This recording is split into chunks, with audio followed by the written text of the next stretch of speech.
You're watching the ACC on ESPN. And welcome to one of the best backdrops in all of sports. Charlotte, North Carolina, where we enter the beautiful world of college baseball. And Championship Sunday.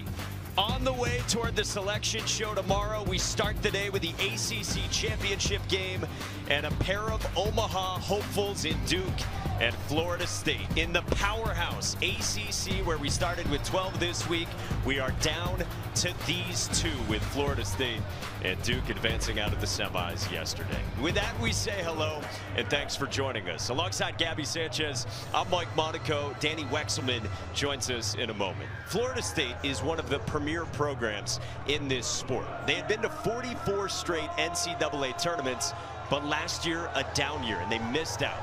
This year, they're back at the pinnacle of college baseball. Oh, they're back and they're better than ever. Link Jarrett has this team just rolling. They have been playing great baseball all year long. You look at what they did last year. They were 23-31. Look at that big jump, 42-14. The biggest has been that batting average, especially the power. 105 home runs this year compared to the 55 last year.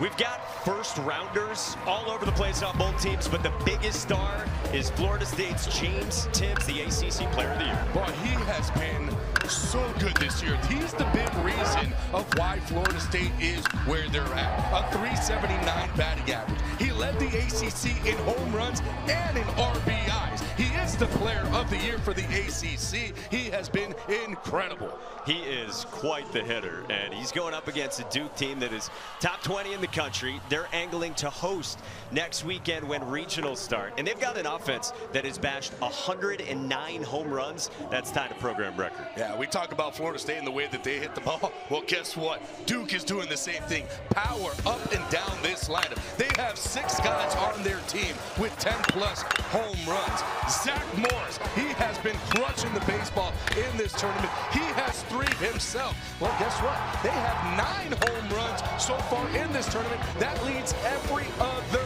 team. They have been doing it all. And guess what? If they're able to win this game, I think they will solidify themselves as a host for a regional. You look, I mean, the record had stood since 1994 and then 109 in back-to-back years. And if you're new to college baseball, welcome. This is the age of offense. Chris Pollard is the head coach, and this is his starting 9 that he trots out. And you'll note, projected right now by the fine folks at D1 Baseball, again, ahead of the selection show tomorrow, as a 2 seed. If you're a top 16 national seed, you host a regional next weekend. You get all those games at home, and that is what is on Duke's mind. Yeah, that definitely is what's on Duke's mind. When we talked to Coach Pollard, he said, listen, we haven't talked about it as a coaching staff. We haven't talked about it as a player, but I'm definitely looking at it. I'm seeing what we need to do, and basically it's come out here and win this game. His group will face Carson Dorsey.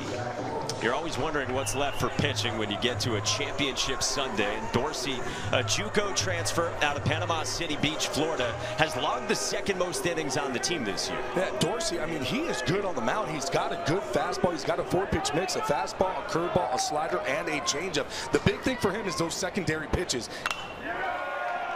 Starts out with a heater at 93, and away we go.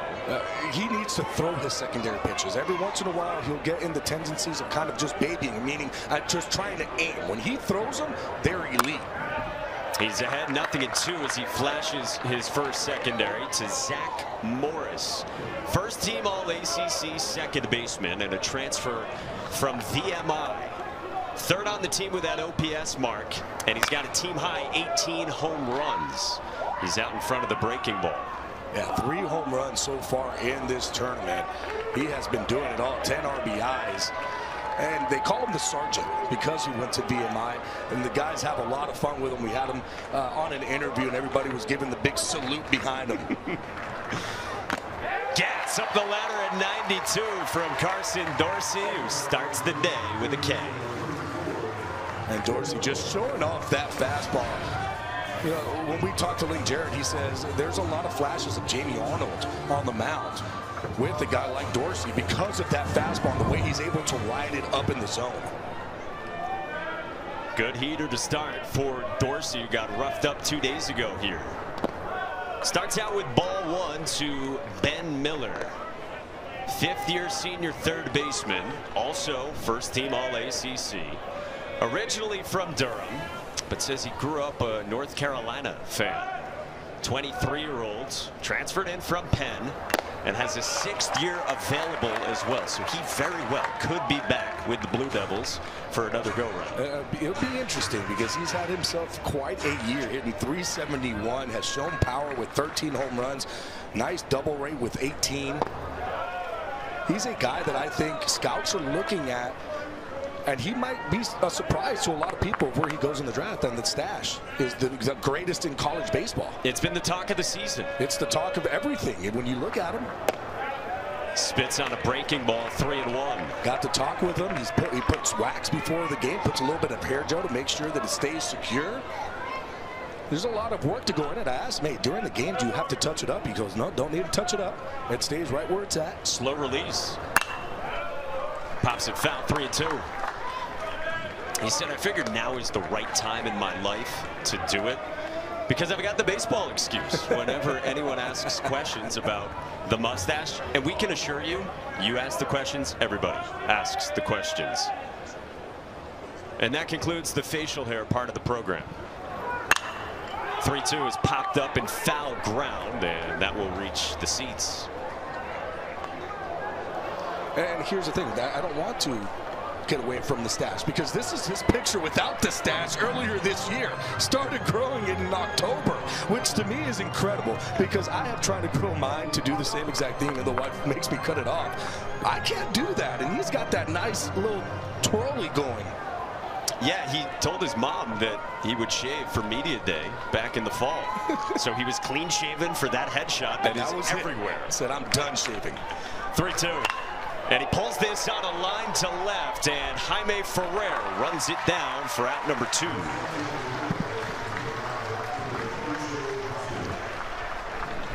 So in this loaded ACC, we've got the 6-seed Duke and the 5-seed Florida State. A couple of teams, as we told you, ranked top 20 in the country and trying to win a championship crown. There's AJ Garcia, freshman from New Jersey, who was third-team All-ACC. Very patient for a rookie. He is very patient. He really doesn't swing at the first pitch much. He will go up there. He makes a pitcher work. Got good power. Dorsey's 1-0. In the air, opposite way, slicing toward the line. And foul. And Gracia's had a really good year against Florida State in their 3-game series, where it was actually the Noles who took 2 of 3 at Duke despite the best efforts of Garcia. Hitting over 500 against Florida State, and that's something to be said because this Florida State team has a very good starting pitching staff and they have a really good bullpen. The 1-1. Speaking of bullpens, we're going to see a lot of both teams' bullpens today. We will. They're hoping that Dorsey is able to give them, 45, 55 pitches, somewhere in that zone. But it's also one of those things that when you talk to Link Jarrett, he says, hey, if he's able to give us more, we're going to take it. It all depends on how he is on the mound and how he's throwing the baseball. There's Link Jarrett. He's done such an incredible job, as we mentioned, with this turnaround for the proud Noles program. Good take on the breaking ball, and it's a full count for Garcia. Year 2 at the helm for Link Jarrett, trying to win Florida State's first ACC tournament title in 6 years. Dorsey's payoff. Bouncing ball up the middle and a base hit into center for AJ Garcia with 2 outs here in the first.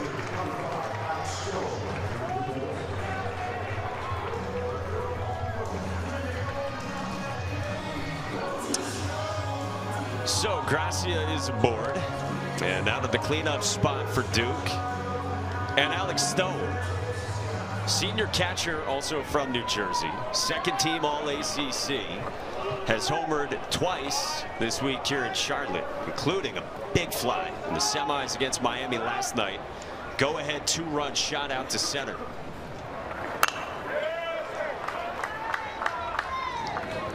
It was a tie game late, and Alex Stone delivered. Oh, boy, did he ever. And that's a good pitch, too. That's a slider down and away. And you can see it. The way that Alex Stone hits it, almost like that body goes forward, and he stays through it and on it. A lot of power in Alex Stone bat. It was a comeback effort for Duke against Miami, who was the Cinderella, if you could call a program with as much history as Miami. Your efforts included, ever if you can call them a Cinderella. But they were trying to do that and win the automatic bid, which they needed to get in. Yeah, I mean, they coming into this tournament, they were below 500 for the season. They knew that the only way that they would be able to make it to the tournament was just winning this one, and they gave it a good run. They were in a good bracket. They were able to win 2 games, make it to the semis, and then ran into this Duke team. Had them on the ropes there for a little bit, but you knew it was just about time where Duke, if they were in proximity, that they were going to come through, and boy, did they ever, scoring 6 runs in the 8th inning. 3-1 on Alex Stone. Again, you said with Carson Dorsey facing this Duke group today, tops, it's going to be 45-50 pitches is what Link Jarrett said to us. And sometimes they get the great version, and sometimes it's a little bit different. Stone in the air to center, and Max Williams backs up, and the inning is over. Carson Dorsey posts a 0. Noles coming up for the first time in the championship game of the ACC.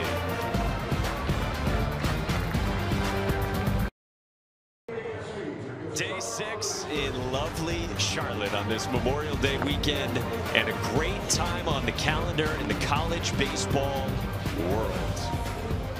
Nothing doing for Duke in the top of the first, and now Florida State bats for the first time, and the Noles trying to be a top 8 national seed for the first time since 2018, and like we said, they missed it entirely last year. Yeah, they missed the ACC tournament, they missed the NCAA tournament, and you knew that with Link Jarrett, they were going to be coming back and coming back big. And you got some guys in this lineup at Cam Smith and James Tibbs who are a big part of why they're where they're at right now.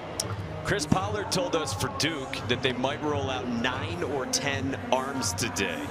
So the Noles will see a bunch of different angles coming at them, but the first one is James Talon, the sophomore left-hander from Arlington, Virginia, who started this year a preseason first-team All-American after last year he was a freshman All-American and a dynamite relief arm. He's gotten healthier as this year's gone along, and he was excellent in the second half of the season. Yeah, he was really, really good. It's a 3-pitch mix. Predominantly just will throw a fastball slider. Elite spin rate on that fastball in the 96th percentile. So he can throw that ball up in the zone and get swings and misses. Drops in a slider to start left on left with Max Williams, who had a big day yesterday for Florida State. 3 for 5 with a home run, 4 driven in, and a great leaping catch in the 6th inning against Wake Forest for the Alabama transfer. Boy, he was something special in yesterday's ball game. As soon as he made that grab in center field, came up to hit and said, you know what, if you like my grab, how about a 2-run homer? Not bad doing it on both sides. Not bad doing it on both sides. Part of a 42-win Florida State team. There's the fastball at 93, and you mentioned how elite the spin rate is. There's also a ton of ride on the heater and above average run on the fastball as well. What's that mean to a hitter? Well, the ride, that means the ball's going to stay on plane. So those fastballs that are up usually gravity will kind of bring them down. And guys, that's where that swing path is. Well, guess what? It doesn't go down. It stays straight. So guys just swing underneath it. Breaking ball floated into shallow center, and Max Williams dumps it down for another knock. He's got a leadoff single against James Talon to start the Noles first. Boy, Max Williams stay high. And you look at his average for the season at 294, and you go, what is going on? But he has been extremely high. I mean, this is just a breaking ball in on the hands of slider, where he's just able to get those hands in enough. So powerful, too, to muscle it out to center field. So he's on for Cam Smith. the superstar sophomore third baseman from Lake Worth, Florida, who somehow was second team All ACC, and in a couple of weeks will be a first-round pick. This is rocketed to right, down the line and gone. A Boateng Cam Smith, and Florida State strikes first.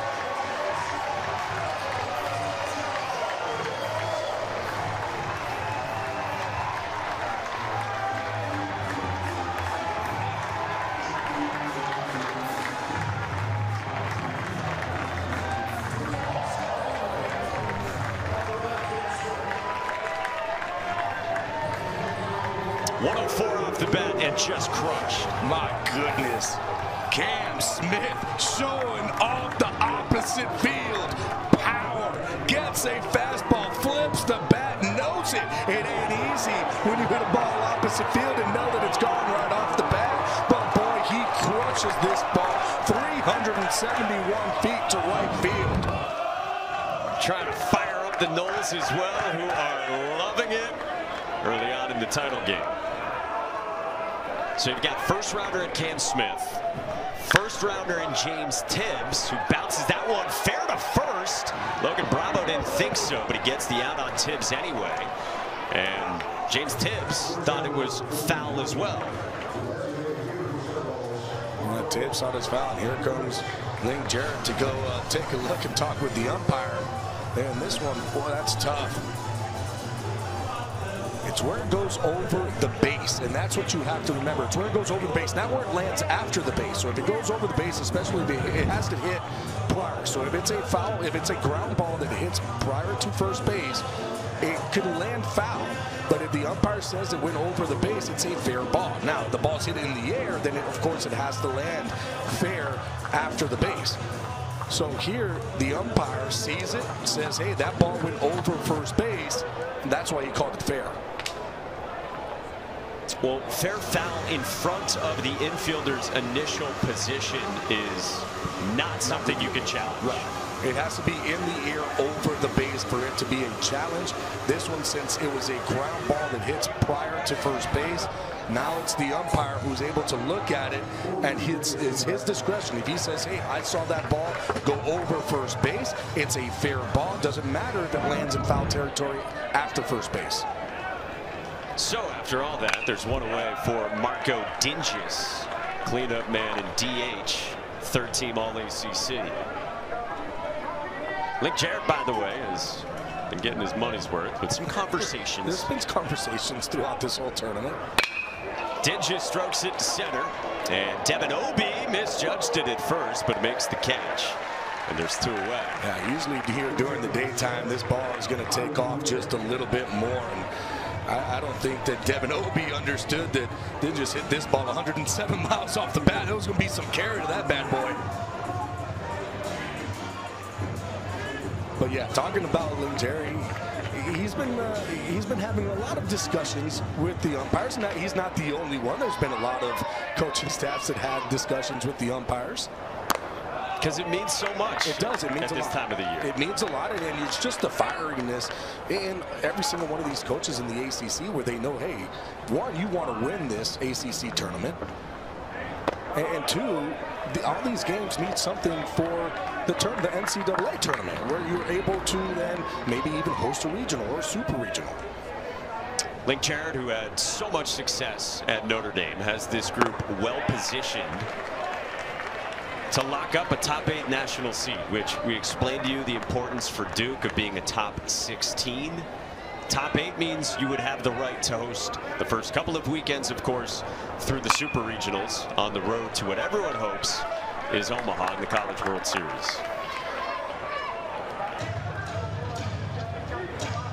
2-2 on Jaime Ferrer, junior left fielder from Puerto Rico, third team all conference. Talents 2-2, fouled back. And don't flinch. Don't flinch. You can't flinch. You got to know that there's a net there. Come on, fellas. Oh, they're about to be getting some text saying, hey, we're here.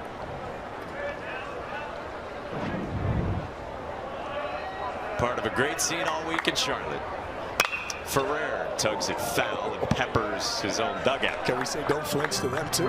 Yeah. Nobody's allowed to flinch. Used to be 2 for flinching. I don't know if people say that anymore. I mean, I still do. You do? Ah. Good to know. Well, I mean, my 2 are going to be harder than your 2.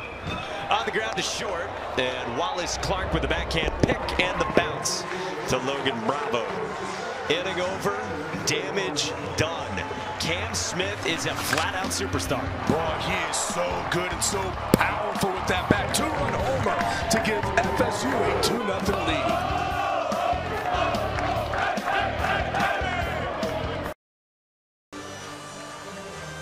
Welcome back to Charlotte, North Carolina. Florida State up 2-0 over Duke. And you guys have been talking about the turnaround for the Seminoles, right? And this morning I talked to Jaime Ferrer and I asked him, where were you during the championship game last year? He said, I was at home watching in Tallahassee. What a horrible feeling that was. I asked Link Jarrett, I said, where were you during the championship game last year? He said, I was on the road recruiting. And don't forget, I wasn't just recruiting for the first time with this program. I was also bringing in 2 new coaches, right? He lost Chuck Rustano to Navy, and he lost Rich Wallace to UCF. And I looked at him and I said, did you get any sleep at all? He said, no, but obviously, guys, worth it. Yeah, a couple guys who moved on from his staffs, going back to Notre Dame to be head coaches. And now in year 2, it's been an impressive turnaround, Danny, for Florida State. And we asked Link Jarrett on the field pregame, what's the biggest difference? And as Link Jarrett often does, he gave you multiple reasons for it. But top to bottom in the lineup, you pointed out these numbers offensively. He said they're way more athletic. They've got experience. And then to Danny's point, they've been so focused on roster building and recruiting. And he pointed out to us, he said, last night, I spent my evening here in Charlotte before the ACC Championship Game recruiting. Yeah, one of the other things, too, I mean, and this is something that you'll see out of Link Jarrett's teams, and you saw it at Notre Dame. He took a team that had the worst fielding percentage. And they'll try to make the play here, and a tough one for Alex Lodis, who couldn't get to it, as Logan Bravo drops one into left field for a leadoff single for Duke in the second. He took a team that was in Notre Dame that had the worst fielding percentage to the best fielding percentage. And then we look at this FSU team, and last year, 69 errors. Well, he's cut that down by 30. I mean, very good defensive team. This play, oh boy. Lodis almost makes this one. That would have been a spectacular grab. Made some very good plays at short yesterday for Florida State in that win over a Wake Forest powerhouse. Tom Walter looks like he's got the Deeks back to their normal self. All right, so leadoff man on, and now Chase Cruson, the left fielder, who has really come on strong here down the stretch in the second half of the season. A rookie from Bridgeville, Pennsylvania, who homered here Thursday against NC State and has made some nice defensive plays as well. There's a strike from Carson Dorsey to start. Yeah, Cruson has just been really, really good. And Coach Pollard even saying his praises of how good he has been playing in left field and how much better he has gotten from the beginning of the season to where he's at right now. Guy missed his entire senior season of high school with a foot injury. That affected him in the fall here of his freshman year as well. Got healthy, then had a broken hamate bone. But Chris Pollard says the more Chase plays, the more you see the player he is. Fouled away 1-2.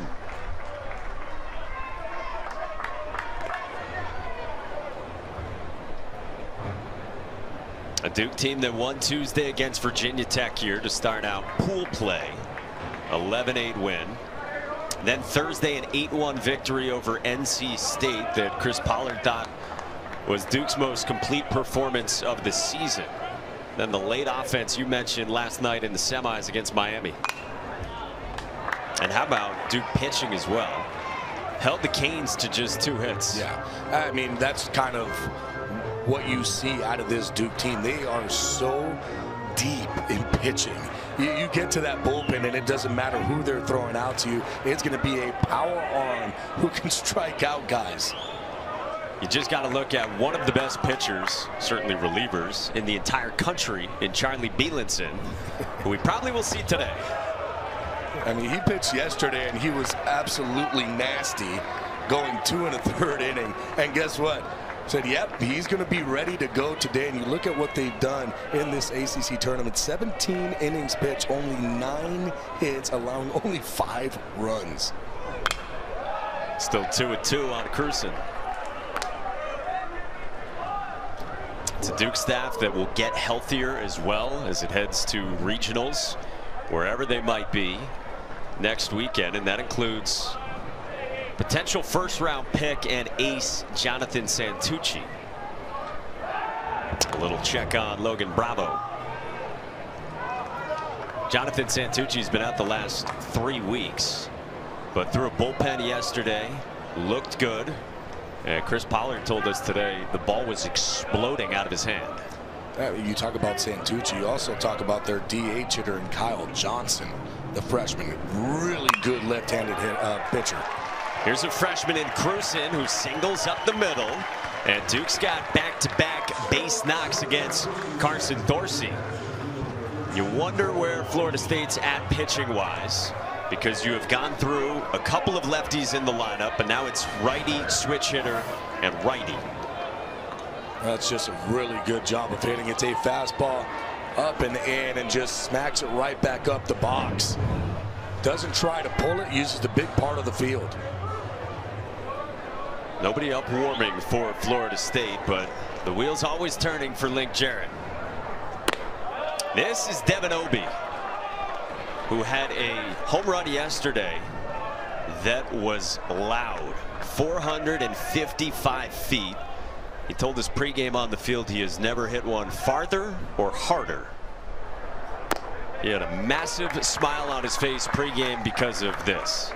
I mean, this was just, it was a breaking ball. Look at that. Just a bat flip alone, you knew that this was a homer. But how about this? Over the scoreboard. Everybody couldn't believe it. Hands on head. Oh, my goodness. 455 feet.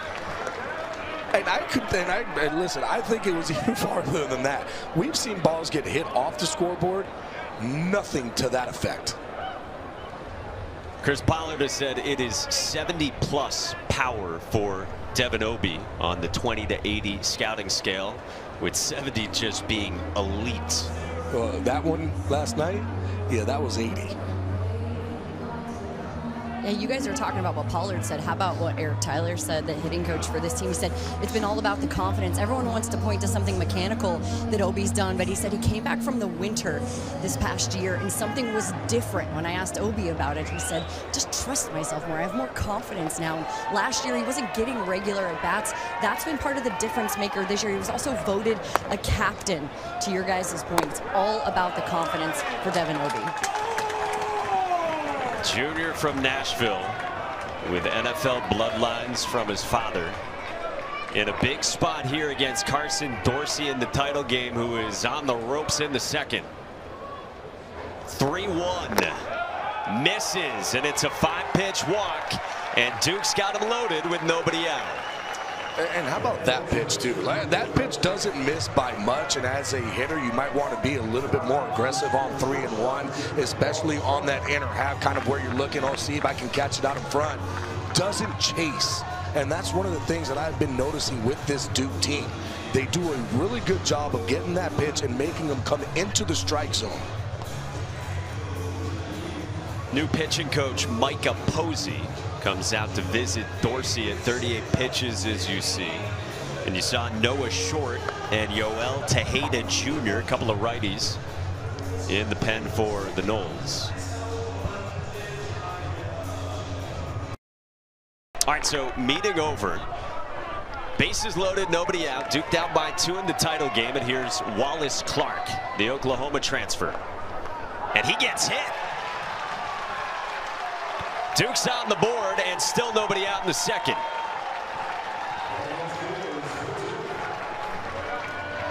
Well, and if you were Duke, you had the right guy at the plate, because Clark leads the team in bases loaded with a .571 average. That average ain't going to change, but the RBIs are going to just tick up one more. Now to the 9th spot in the Duke lineup for the multi-talented Kyle Johnson, who will see a new arm. It's such a balance for Link Jarrett, right? You want to squeeze as many outs out of all your pitchers as you can.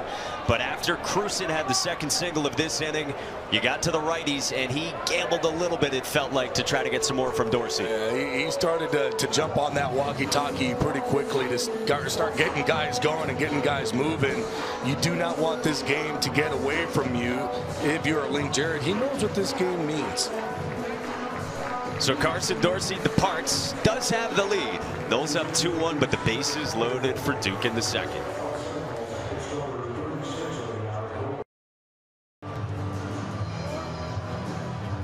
Back at lovely Truist Field in Charlotte, North Carolina, the site of your championship Sunday to start in college baseball.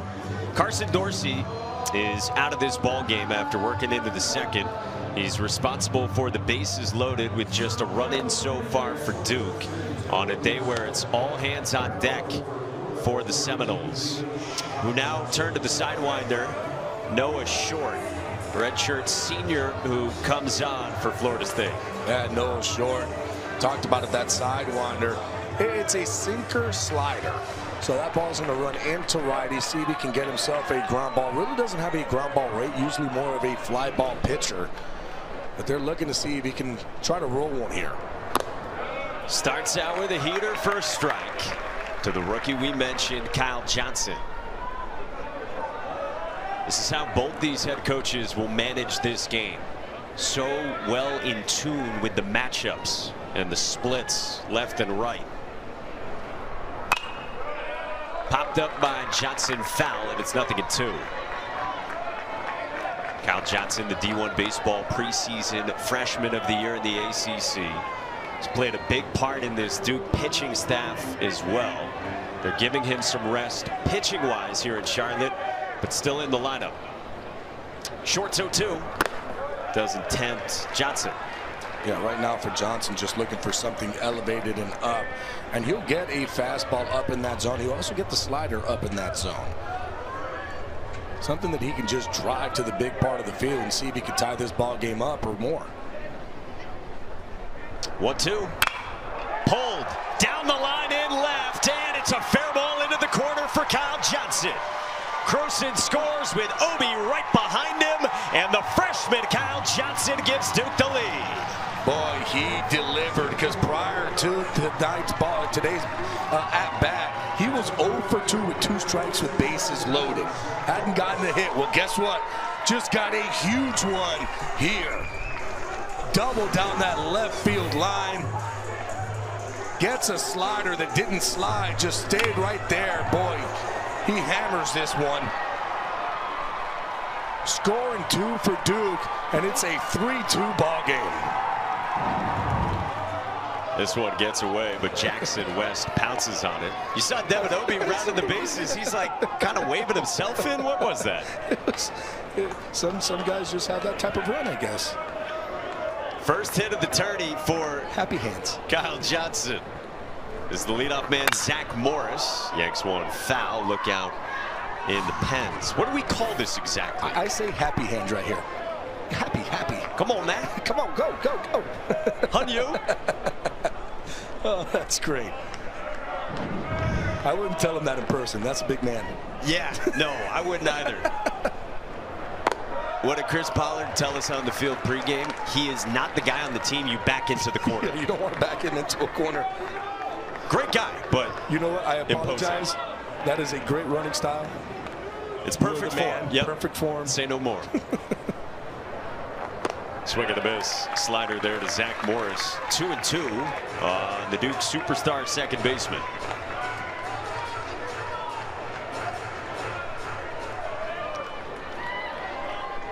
Team high 18 home runs for Zach Morris.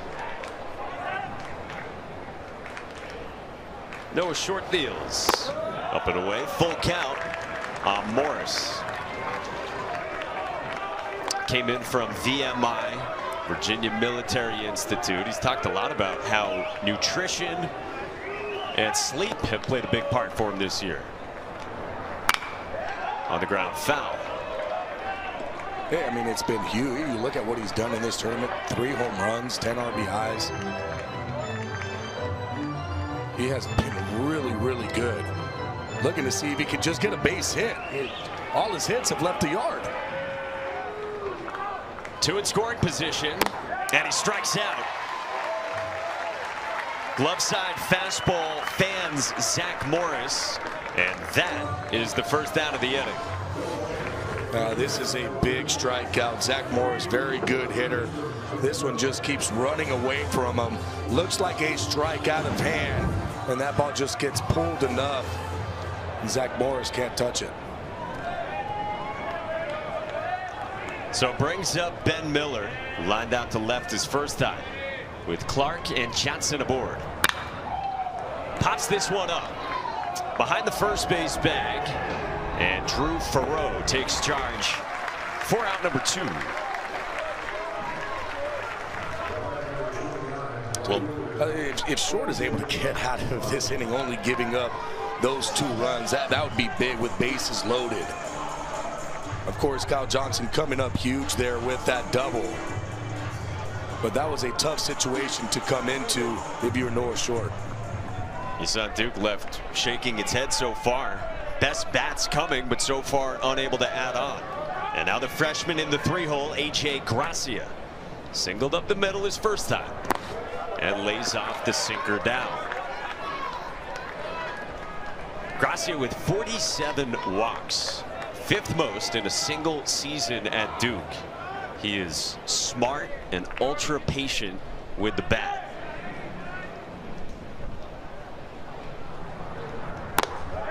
In his college debut this year, he actually walked 3 times, also got called out on strikes. So the next day in the hitters meeting in the morning, his teammates were chirping him. They said, AJ, why don't you swing the bat today? He's worked into a 2-0 count. And Garcia bloops this one into center field, and it drops down a base hit. Clark and Johnson score, and AJ Garcia comes through for the Blue Devils. Well, I'm surprised that they even pitched to AJ Garcia's there, especially with Alex Stone, a righty coming behind. You have first base open, especially in a 2-0 count. I mean, it was a fastball, the sinker in on the hands, but still, you would think with first base open, just throw that ball off. You walk them, you get bases loaded, you have an out anywhere, and you let a righty face a righty. But Garcia coming up big for Duke. And now the cleanup man, Alex Stone, takes the slider for a strike after he lined out to center his first time. Stone, the senior, who has had 3 straight very good seasons with the bat.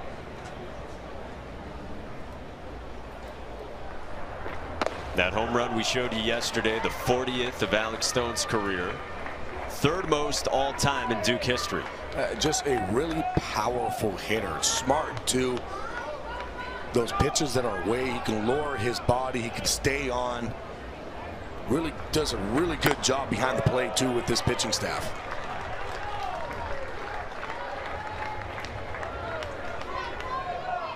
For a Duke team up by 3 here in the 2nd in the ACC Championship game. Good slider, 2-2.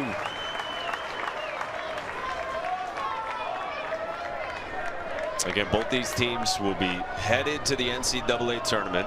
They will find out their assignments tomorrow on the selection show. 2-2. Fouled away. Duke with 38 wins this year, ranked 17th right now in the country. 6th seed here in the loaded ACC. It's been a banner year for this conference. Short's 2-2. Strikes out Stone. Inning over, but Duke explodes for 5 runs here in the 2nd. Link Jarrett trying to work through the pitching machinations, and Duke delivers. Yeah, Duke definitely delivers. Freshman Kyle Johnson with a big double. He's pumped. And then AJ Garcia. ACC crew led by the great Danny Graves. He's got the ring. Oh, that's what it is. On the mini hand? On the mini hand. Well, anyway, they'll have analysis and shenanigans. You can also watch it on the ESPN app. Gravy, drink up on that coffee, man. You've been nursing that thing. He has been nursing that. Well, you know what? I can't make fun of him. I've been nursing mine, too.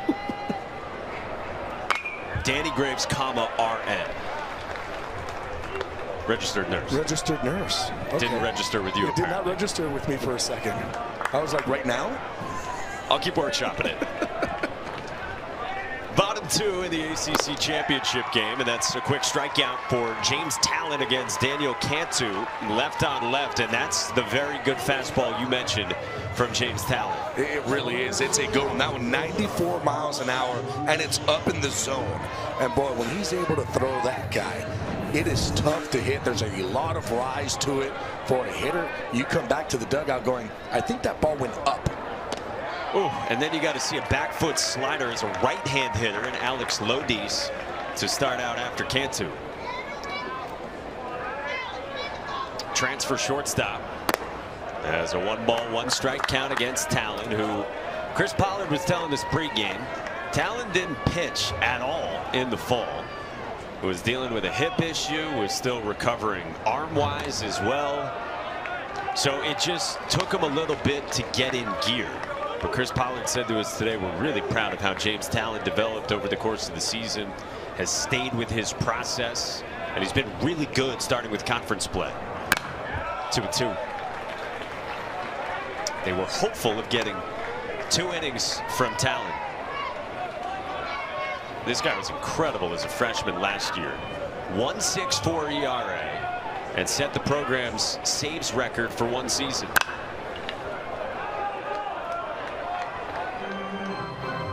Good name, too. James Talon. Talon. I mean, just, yeah.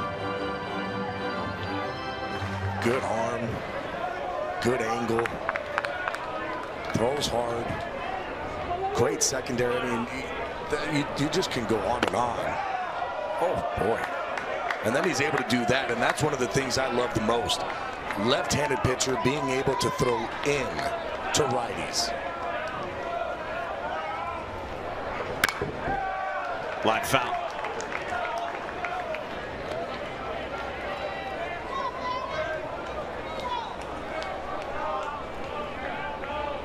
By the way, Danny Graves has chimed in. He said, next time you put me on camera, I will chug the coffee. He said it's his second one of the day.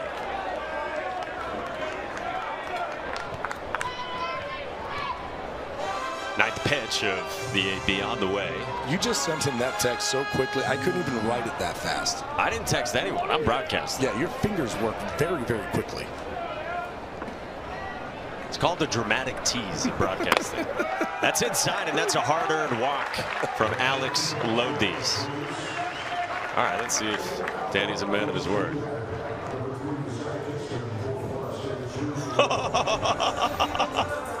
Oh, he's going to have a heart attack. Oh, jeez. Oh.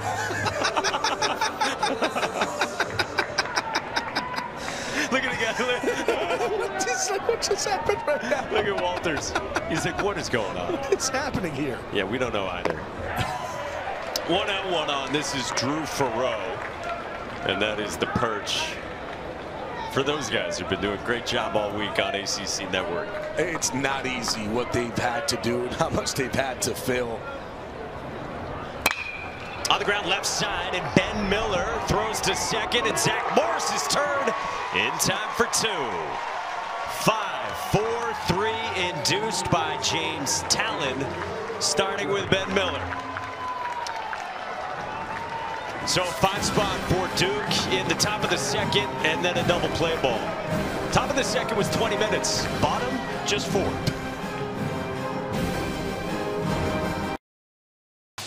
Championship week across college baseball, and here in the ACC in a tournament that started on Tuesday, we didn't have a top 4 seed make the semifinals. Blue Devils have slugged with a tournament leading 9 home runs, and Louisville and Georgia Tech came here hoping to enhance tournament resumes in what has been a fantastic season for this league and is going to pour a bunch of teams into the tourney tomorrow. Yeah, I think for Louisville, they definitely hurt themselves. For Georgia Tech, I think they were in the last 4 in. I mean, you look at what they've been able to do this season. you're hoping that they're going to be in. They should be in because I'll tell you what, this ACC has been a juggernaut this year. You win 6 of your 10 ACC series, you should be in. That is an NCAA tournament team. And there they are. Right now they're projected as the last 4 in. I mean, I think they should be just because of what they did. And when you talk to the coaching staffs, everybody will tell you the same exact thing. Like, oh, yeah, they're definitely in. Because, I mean, the ACC this year is the best that it's ever been. And everybody that you ask has said the same thing. No question. Title game is down to these two. And Duke's up 5-2 on Florida State. And it's 2-1 on Logan Bravo for Duke with 5, 6, and 7 in the Blue Devils lineup after a 5-run second inning.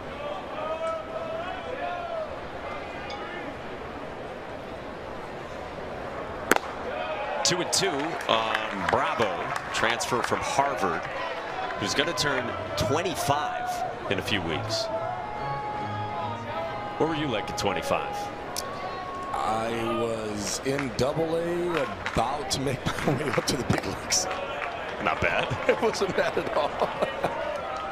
Humble brag, Gabby Sanchez. You asked me, and I'm supposed to tell you the truth of where I was. You're an honest man. Pride of the ACC. Fouled back by Bravo. 4 seasons for Logan Bravo at Harvard. 2-time captain there. 2 years ago, a great season with the bat. Last year it dipped a bit, but boy, as he surged back up this year. Career high in OPS near 1100. 7th from Noah Short is a strikeout. There's one away.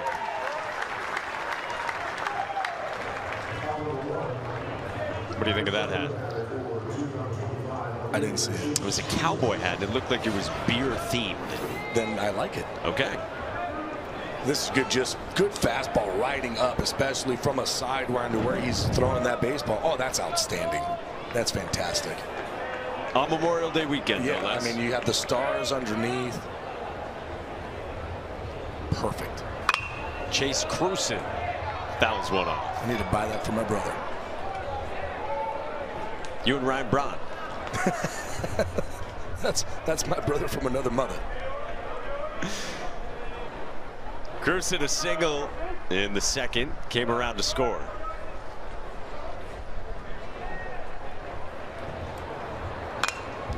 Nothing at 2. And this is what FSU is looking for right now. Just somebody to just give them some innings. The last thing that you want to do is just kind of throw everybody that you have in the bullpen. If you're able to get that one guy, and usually that's what happens in these types of games. One guy surprises you where they're able to go deeper and just kind of keep the game right where it's at. 0-2. Opposite way to left. Jaime Ferrer has got it for out number 2. You know, we're talking about Harvard and 24, 25-year-olds. Duke has done so well in the portal the last few years. I mean, they've really just crushed it for Chris Pollard. And they actually have a player on their team, Chad Knight, one of their veterans, a catcher. Fitting with the Duke academia, he has his own model to evaluate players in the transfer portal. And Duke's coaches have used it. That's incredible. I believe that I saw something that he did on social media where he named like every single World Series champion, and I even think he even named like the MVP of each team since the beginning of World Series being out there. It's a 2-minute and 8-second video. So it is him, right? Where he does not miss. It's incredible. 1-1 on Devin Obee, walked and scored in the second. I met him downstairs that first day. I was with Mike Farron, and we were kind of walking, and he hears Mike Farron's name, and he's like, hey, you're Mike Farron. And we start to talk, and then he's like, wait, you're Gabby Sanchez, first base, Marlins, Pirates. I'm like, this dude knows everything. Like, this is incredible. Yeah, I went to go see you when you were in the minor leagues. I was one of the kids in the sides to get autographs. No way. I was like, wow, man, like, this is just, his mind just works for baseball. Obee pops it up the first base line. West and Cantu on the scene, and Jackson West puts it away. That's a 1-2-3, top of the third for Noah Short. Florida State bats next, down 3.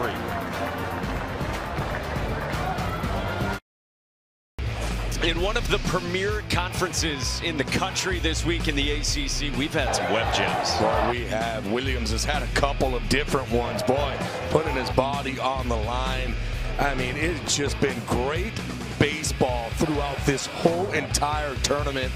That one, 2 guys crashing against the wall. That was a tough one there for Orso and Perez. Honeycutt, of course, he's going to be making his way up here. Edgardo Villegas for Miami. That was a big one against Clemson. All happening here in Charlotte. James Talon goes back out for a 3rd inning of work, and he gets 9-1 and 2 for Florida State, starting with their catcher Jackson West. Sophomore from Tallahassee with more walks than strikeouts, but he's promptly down 0-2 against Talon. And when you look at what Talon's doing right now, he's not really getting tired. That fastball velocity is still at 94 miles an hour, and I guarantee you that's kind of what Pollard is looking at.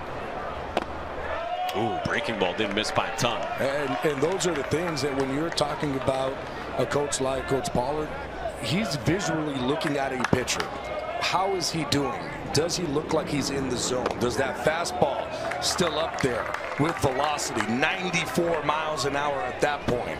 Breaking ball still breaking. He's going to let him ride a little bit. Pollard trusting Talon. The misses have not been big, but it's 3 in a row, and it's a full count on Jackson West. Right now, just nitpicking that corner, not missing by much. Preseason first-team All-American on the bump. Bouncing ball and Talon gloves. Flips, got to get it there. He does to retire West. Hey, here's the thing. Some pitchers cannot throw over the top. They have to be able to flip it. I don't know why it is. They can dot a corner, but for some reason, once they look at first, it's over the top. Nope, I don't care where I'm at. I'm going to flip this bad boy to you. More of the same from James Talon. Gave up the 2-run home run to Cam Smith, the second batter he faced, and he's been pretty nails since. Just a walk, but then promptly a double play ball. Gets a second look at Max Williams, who singled to center his first time. Let's check in with Danny. Yeah, you guys were talking about his defense right out there in center field. This is the first year he's playing that position seriously. Also the first year he's leading off for his team. He told me it's standard positioning out there after that catch he made yesterday. 36 steps from second base. That's his position in center. And then he finds the track, right? He's like, I got 2 more steps. I find the wall with a big smile on his face. And he said, what I like about leading off for this team is that I get to set the tone. My coaches let me be myself. He's usually swinging at that first pitch, but both of those things new for him.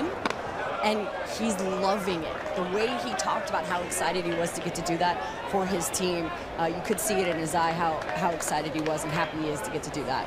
Sophomore Alabama transfer from a Florida State family. Now starring for Link Jarrett with a full count. How about that? 36 steps from the infield, and he made this catch on Jack Winay. And then he knows once I get to that warning track, I got 2 and I got to jump up, crashing against the wall. Fisted foul, or did it hit him? Wow. He's saying that it hit the knob of the bat when he was swinging. And so that therefore it should be a foul. Right. Instead, if it's obviously hit by the pitch but swing and miss, it's a strikeout. And Link Jarrett's coming to the defense of Max Williams in discussion with Travis Carlson. And Link Jarrett is basically telling Max Williams, I need you to stop. You need to get to that dugout. I can't have you get rung up. They'll get this straightened out. I definitely did hear the ping. There was definitely a ping when he swung. You're allowed to challenge hit by pitch. This ball up and in. I mean, it's tough. I think it hit the bat. And based on his reaction as well, he was saying, look, it hit my bat, from the lip reading department in the truck. Maybe with a different word mixed in as well. You got to be careful. The last thing that you want to hear.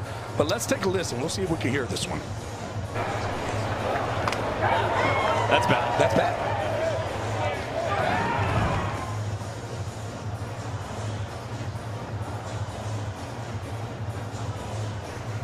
Yeah, I mean, and that's the thing, too. If all of a sudden he swings and that ball hits his hand, that bat's coming off the hands, and he's going to be holding his fingers, because I don't care who you are, how tough you are, a ball hitting those small little bones in your hand, it's going to hurt. So this will get challenged by Florida State, and we think will be overturned into just a foul ball. Well, I mean, that's what we think, but remember, too, that it has to be 100% indisputable evidence. And did we see that? We heard it. Let's see what the play is. I'm thinking that they should overturn this one. Do you want to go on the record with a final answer? Overturn. Okay. I'd be saying overturn. Let's take a look at ball flight as well. Factor that into your context. No, clues. it definitely moves. You can see that ball moves, so it definitely hit. But are they saying that it hit the hands? Did it hit the barrel? I think it hit barrel. We heard sound of barrel. So we both think it'll be overturned instead of a strikeout on a hit by pitch swing through as it was initially ruled. Foul ball. All right, so foul ball, says Greg Street. Situation diffused. I mean, that's why you have the replay. And I'm glad that once you do the replay that you're able to get it right. Next step we would love to see is the announcement to everybody in the ballpark, just constantly throughout, informing the audience, whether that's on television or in the ballpark, of exactly what's happening. And we're making strides in that direction. But we'd like to encourage everyone at all levels of baseball to continue that effort. I do. I like it. Eighth pitch of the plate appearance on the way from Talon. And Williams stays alive. Those are definitive fouls.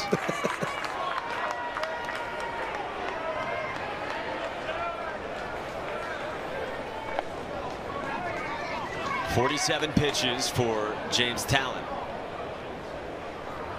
Swing and a miss. Williams strikes out on a darting slider.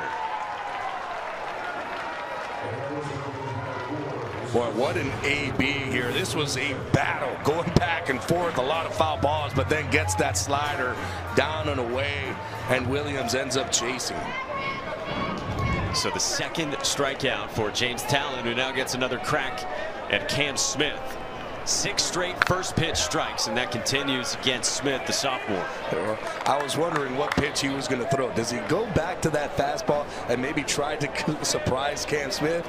Nope, you're getting a slider, young man. Draft eligible sophomore with a little stare down for Talon. Oh, and this is why he's not going to be getting that fastball to hit. This was a fastball middle in, and he just absolutely powers that ball over that right field wall.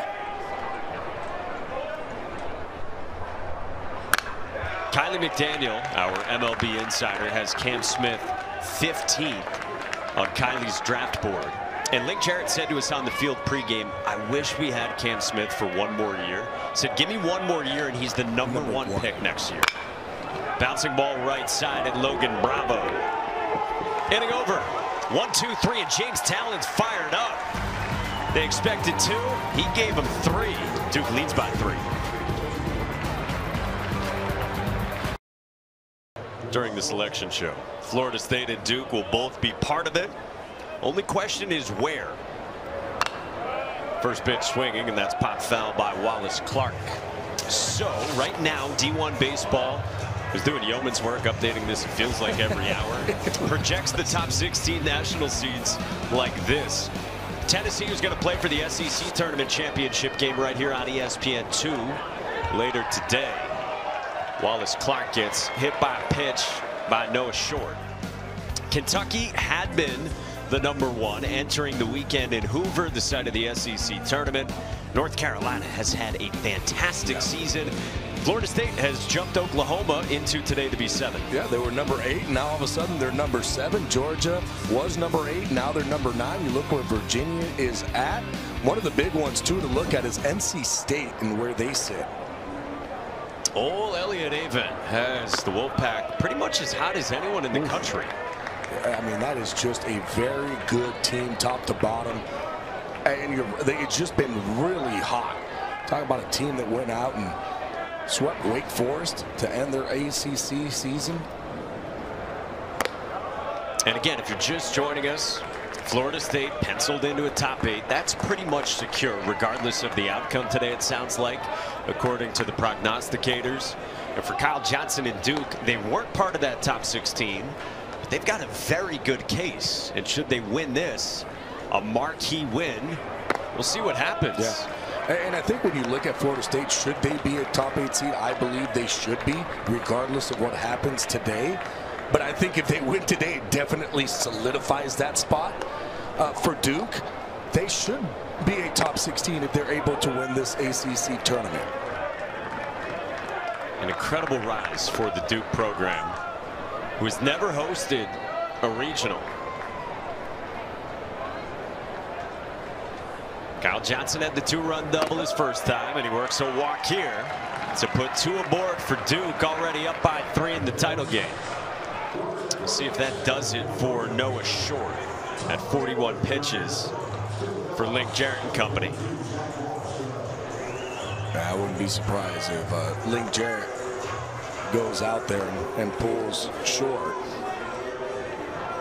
Link Jarrett is always one with the walkie-talkie when it comes to the pitching decisions.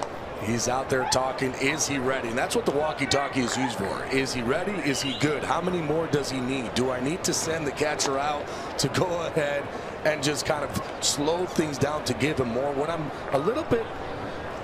would like to see him a little bit more is before that catcher comes out, you go out. That way you're not using a mound visit. You get 3 from a position player and you get 3 from the coaching staff. If a position player goes out for the 4th one, they are able to. Guess what? That coaching staff loses 1.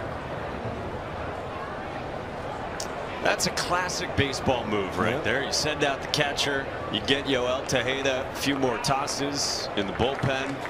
It's not exactly the idea of pace of play, but now Link Jarrett will visit. While we have a moment, we remind you over on ACC Network that ACC PM with Mark Packer and Taylor Tannenbaum is Tuesday through Friday at 4 Eastern. Also on the ESPN app, talking all things baseball regionals and Women's College World Series. American Championship Game is over on ESPN News right now. And the SEC title game, as we said, follows here on ESPN2. Selection show tomorrow at noon. Regionals start Friday. Link Jarrett did make the move after all. Noah Short is done. Back to Charlotte next.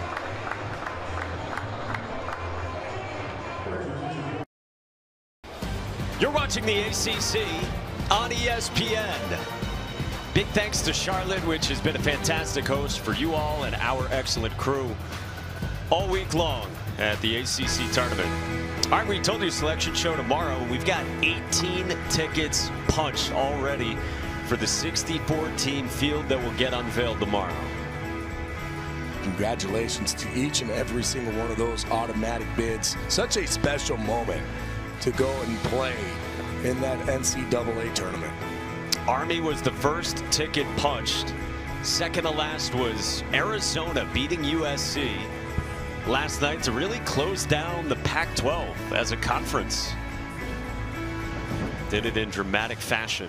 And here in the ACC, Florida State with such a proud lineage in this conference, trailing by 3 against Duke in a city where Duke has had a lot of success the last few years in the ACC tournament.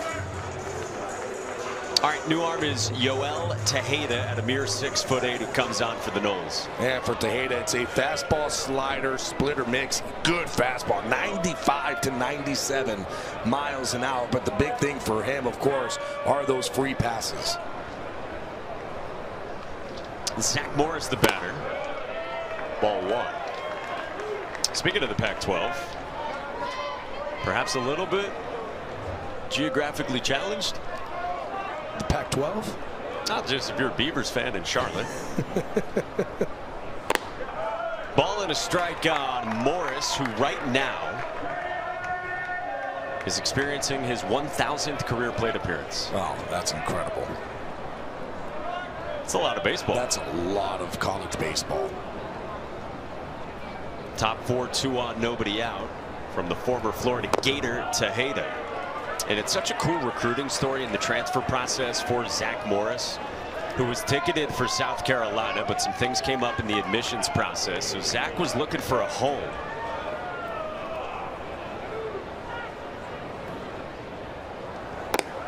Three and one. We asked Chris Pollard where he was when Zach Morris called him to say he was reconsidering. Pollard was at the DBAP in Durham, and they were in scramble mode themselves. And Zach Morris decided he did, after all, want to become a Blue Devil.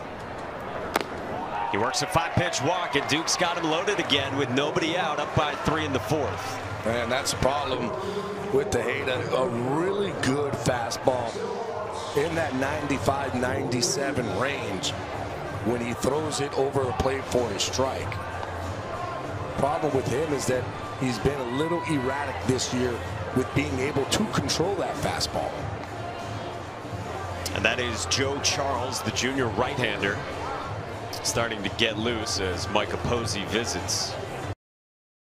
You know, this Florida State pitching staff has front-end dominance with Jamie Arnold, but then they're trying to get healthier as well with Cam Leiter, who's been out since late March. UCF transfer, who might be a first-round pick next year. And they're wondering when they're going to get 30 back. And he threw a bullpen early this morning before all the cameras were out here, before all the media was around, Link Jarrett was telling us.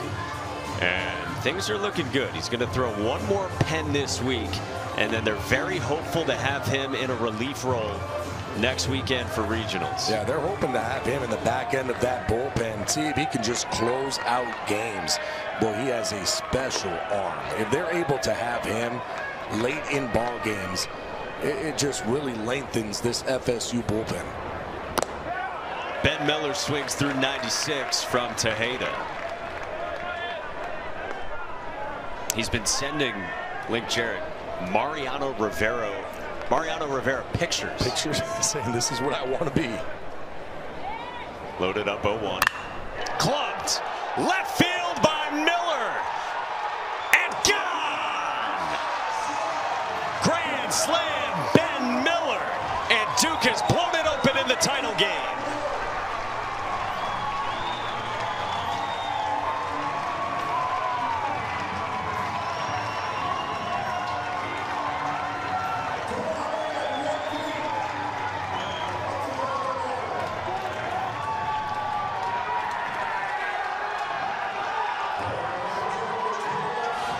My goodness, Ben Miller, 95 miles an hour, in on the hands. Look how he turns on that bad boy. And boy, he knew it. 98.2 miles an hour off the bat, going 401 feet over the pavilion in left field for the grand slam. That is Duke's 7th grand slam this season. 2nd for Miller. And it's a new program record for single-season home runs for the Blue Devils. One and 2 on AJ Garcia. How about Ben Miller? Wow. He's got 14 this season. The Penn transfer has had a whale of a year. Garcia pulls it on the line to right, and James Tibbs, who can't make the catch.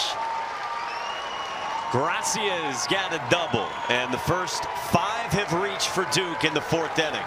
AJ Garcia, have yourself a championship game. 3 for 3 so far. A double and 2 singles, but nothing bigger so far in this ball game than Ben Miller and what he was able to do with bases loaded. Fastball in, turn those hands. Boy, absolutely crushing this baseball to left field over the pavilion. Boy, those guys are looking at it. They could smell it. Ben Miller had come to Charlotte chilly. Just one for his last 17.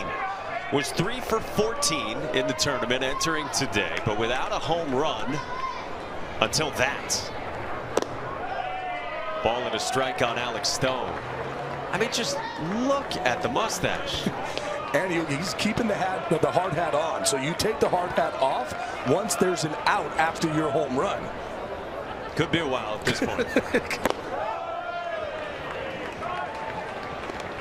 Alex Stone is lined out to center and struck out. How about this Duke team? They continue to mash. That's their 10th home run of the tournament. And Chris Pollard said it back early in the season that he didn't see it coming with the home runs. He said, I thought we'd hit a lot of doubles because there's athleticism and they got guys that can run. So he thought there'd be a lot of balls in the gap, but not the home runs. Oppo foul. And it was really interesting talking to him on the field. He said, team-wide, that this group has proven to be a lot tougher and more competitive than Chris Pollard thought they were. He said at the end of the fall, and even 2 weeks into the preseason, he told us, I didn't think we were very good. Newsflash, they are. Oh, boy. Full count. And now they're on their way toward the NCAA tournament. Perhaps, long way to go in this one, an ACC tournament title. And on the hands, foul.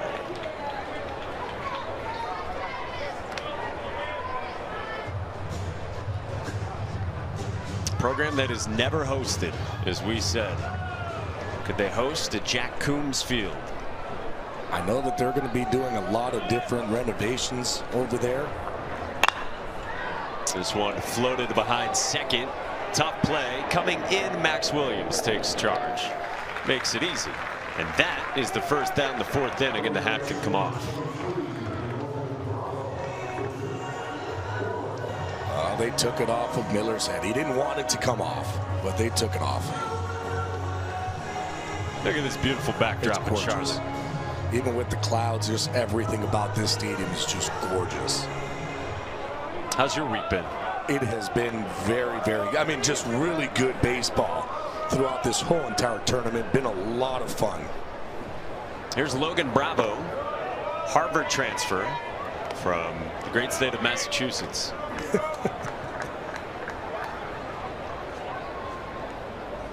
Single his first time and then a strikeout.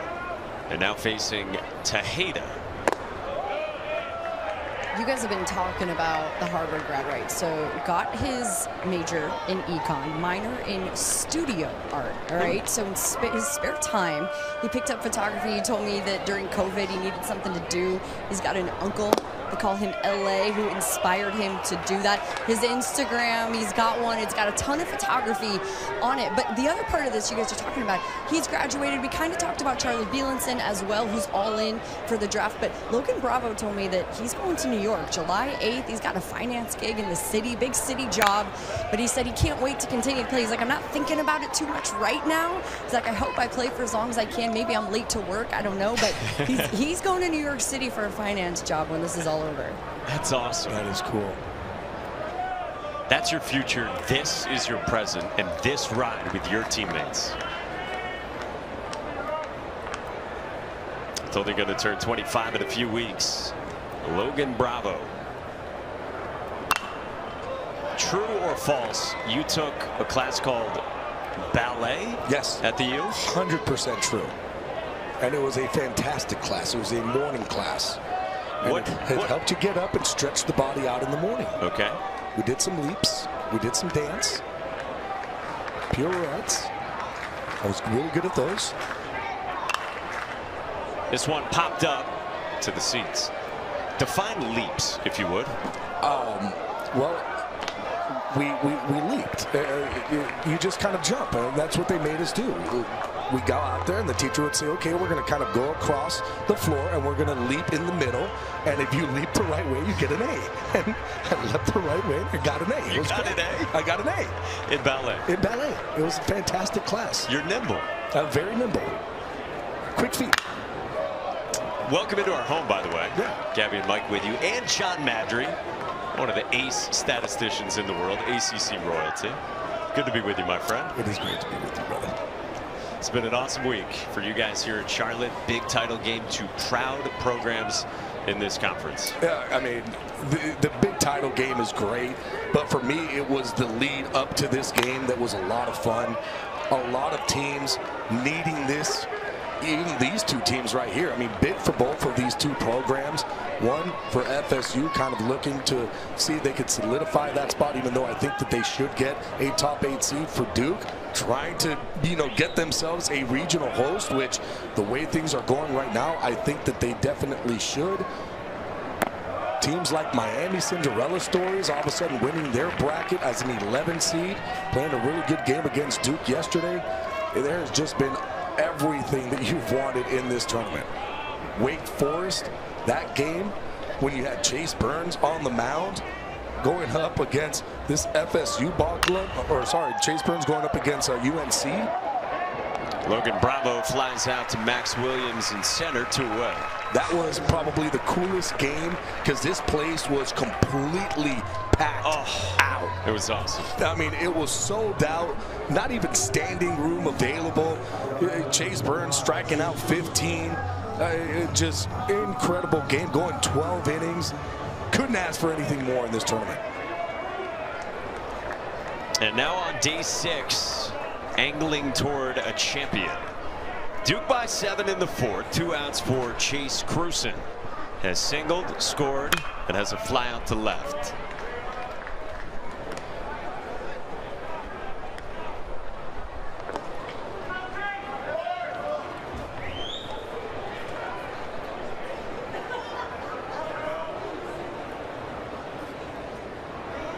Five runs in the 2nd and 4 on the slam here in the 4th from Ben Miller.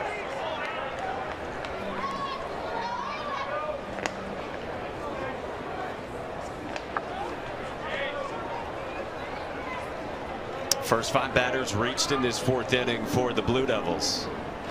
1 and 2.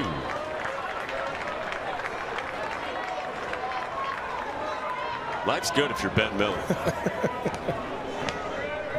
You got everything going if you're Ben Miller right now. AJ Garcia at second. Tejeda's 1-2. Fouled away. I mean, we're talking about Duke's case to host. They got 13 victories against top 25 opponents. Includes here at the ACC tournament. 7 victories against top 10. 3 of those 7 are on the road. And they've played the toughest RPI schedule in conference this season in the loaded ACC. You can make such a compelling case they should be top 16. You look where their RPI is right now at 18. That's just going to go up if they are able to win this ball game here. The game stays right where it's at. And you have to think, especially their record versus top 50. Cruson sends this one in the air to center. And Max Williams inning over. So 5 runs in the 2nd, and then 1 swing for 4 more from Ben Miller. Boy, Ben Miller coming up huge with bases loaded. Wow, no doubter out to left. Who doesn't love a pie chart?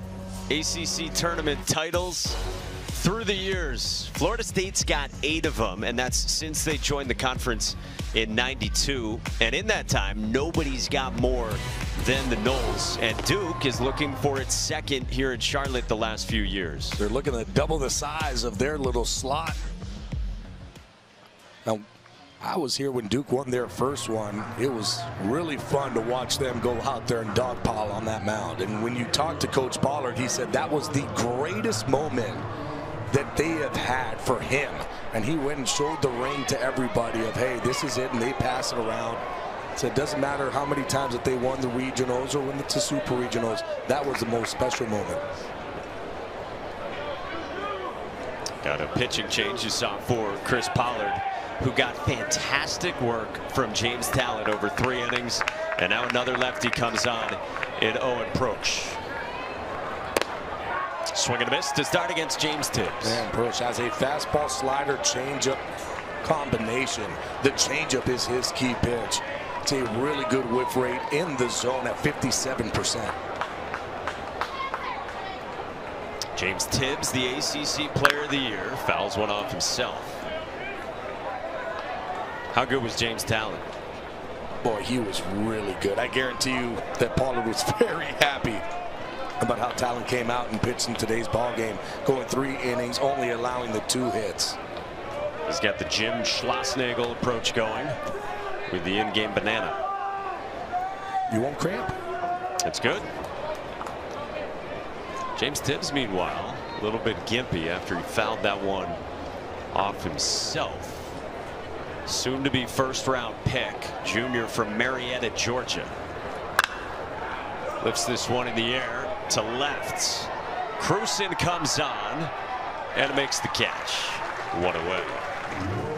Let's check in with Danny Wexelman. Yeah, you know, guys, last year Owen Proch, really good freshman season, and I asked him, hey, what's been one of the keys for you, the success? And he looked at me and said, it's been catch play, right? We hear a lot about that now, guys taking their catch play really, really seriously. And he said, I'm playing with all my teammates, I'm learning from all of them, but being able to take that part of my game so seriously because, you know, pitching is intense. And so that allows him to kind of take his mind off of all those serious moments and hang out with his teammates and do that. And told me Charlie Bielenson been one of the guys who's been super supportive and very impactful for him this season. Super interesting. Something as simple as catch play, which again is just pitchers with sort of a focused catch back and forth, working on some things, but not off a mound. Marco Dinges hits a laser in the left all the way to the wall. Dinges has a one-out double for Florida State here in the 4th inning. How about 114 miles an hour off the bat? This ball was hammered against a fastball up in the zone, and boy, he did not miss that one. 114 miles an hour, and just getting on his horse because he hit it too hard. Still able to make it to second base. A laser from Dinges. So it's not the same as just playing catch. It's called catch play. Same kind of concept. Similar. It's with a purpose. Jaime Ferrer lifts off left field and gone. 2-run shot for the Noles. Trying to mount a comeback here in the ACC title game.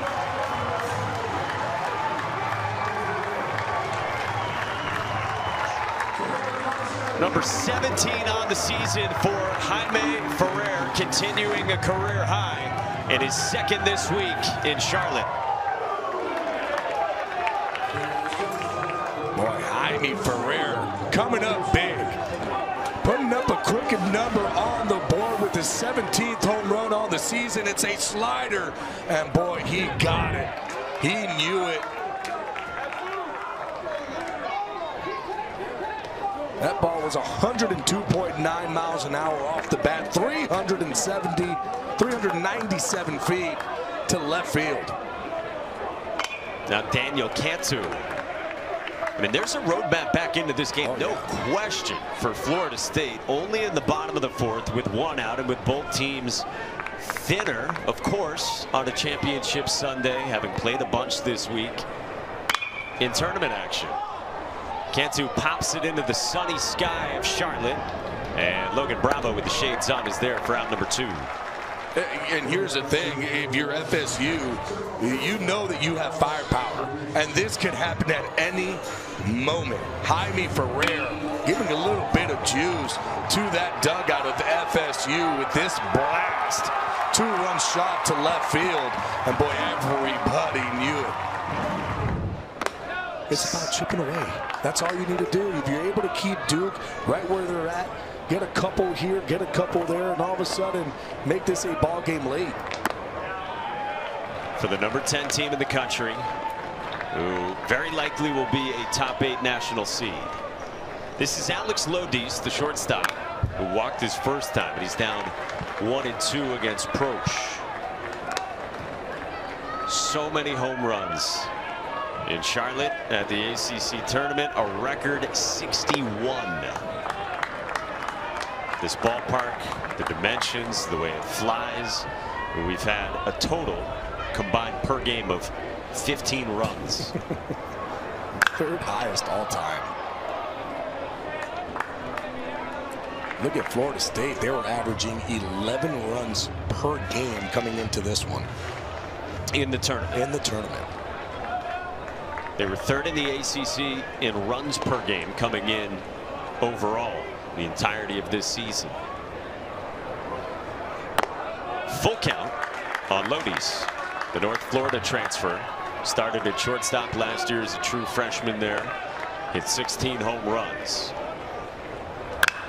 Bouncing ball up the middle, and Wallace Clark has been sturdy defensively this week, and he ends the inning.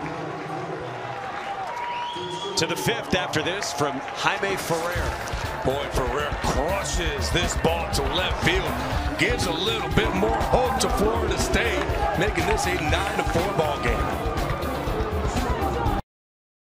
Hey, welcome back to Charlotte. Duke up over Florida State right now, 9-4. I'm with the Seminoles head coach Link Jarrett. Hey, Jaime Ferrer sparks your offense. What'd you see in that at bat? Well, he's a good hitter versus the lefties, and they rolled the breaking ball in there, and he got it pretty good. And we're not out of this. You know, we've got some firepower. We just need to settle things down on the mound, and haven't had enough good sequences of pitch combinations to really settle this game. We've given them some free opportunities, and they've taken full advantage. So we've got to somehow settle this game, and Yoel's going back out there, and then we're dialed in for the rest of it down here. So it's a short rope for him at this point, and we're okay. We just got to hang in there on the mound. You told us pregame, I mean, how much respect you have for this Duke club and what they bring to the table. But this is the championship game. What more do you need to see from your guys? Well, we have to figure out a way to execute pitches and sequence things. You don't have a lot of breathing room with that lineup. They've got some older guys. They're talented young players. You would never know they're young players. They're really skilled. So you just have to really execute, or else you find yourself in situations like we have with constant traffic. So the execution led to the base on balls and the hit by pitches, and then a little more lack of execution led to the damaging blows. Coach, thank you. Thank you. Guys, the always thoughtful Link Jarrett. Yeah, he is one of the most thoughtful coaches you will find in any sport at any level. That's why he's one of the best coaches in this sport. Second year at the helm after his good friend Mike Martin Jr. spent 3 years as the head coach. Devin Obee just bulleted one at 109 off the bat for a leadoff single for Duke in a 5-run game that feels a lot closer in this ballpark and with these offenses, as Link Jarrett just said to Danny. I mean, it's 100% true. When you talk about what Link Jarrett just finished saying, like, hey, we're still in this, and he knows they've been scoring 11 runs per game in this tournament. So when you look up at the scoreboard and it's 9-4, you're like, that's fine. We've been scoring a whole bunch of runs. We just need to keep Duke from scoring more. 1-2 on Wallace Clark. So year 2 for Link Jarrett after 3 outstanding seasons at Notre Dame. But of course, Link back home starred for the Noles in the 90s. His wife Jennifer, a former cheerleader at Florida State. Backdoor, ooh, didn't miss by much. 2-2 on Clark.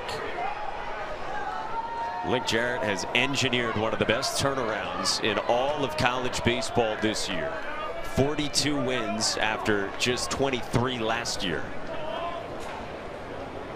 2-2. That misses the backdoor. Full count.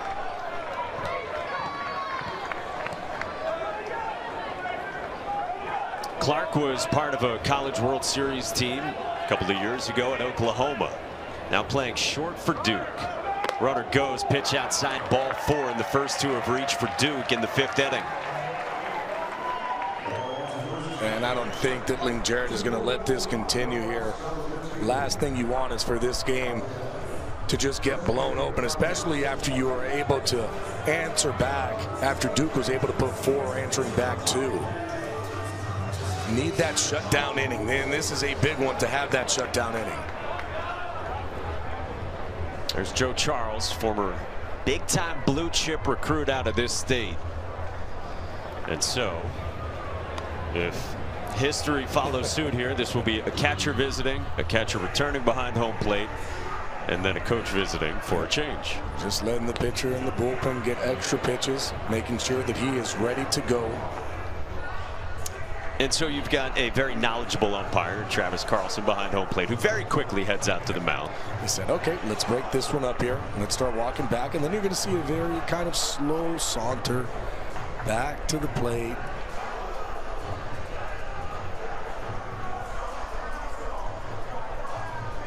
So while we have a moment, we remind you that these guys are coming up over on ACC Network afterward. Danny Graves with a very loud shirt, and Justin Walters, always busy handling calls. It's kind of like the Kendall Rogers of our group. He's working the phones. How does he get all of these? Who, Gravy? Yeah, he gets all like the coolest colors. I don't know, man. It's over our pay grade.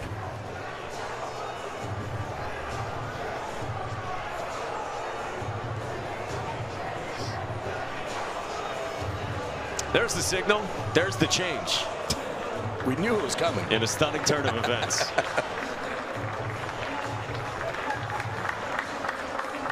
Could have hit fast forward on it, but there we go. 9-4 Duke in the 5th.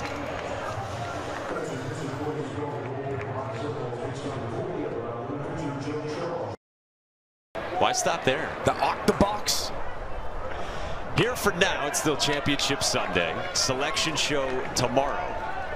And Joe Charles, former Tar Heel, who's had Tommy John in his past, but has been able to make 26 appearances this year, comes on for Florida State, down by 5 in the 5th. And Joe Charles came in yesterday's ball game versus Wake, faced 4 batters out here again today. Charles has a good slider fastball combo. Fastball is going to be somewhere in that 85-88 range. Guys are only hitting 185 against his fastball this season and 204 on the slider. It's been a hammer breaking ball throughout his career. Again, we told you has oozed potential for a long time. In years past at Florida State, they nixed his full windup. They went stretch only with him. And of course, he's working out of the stretch now with 2 aboard for Kyle Johnson.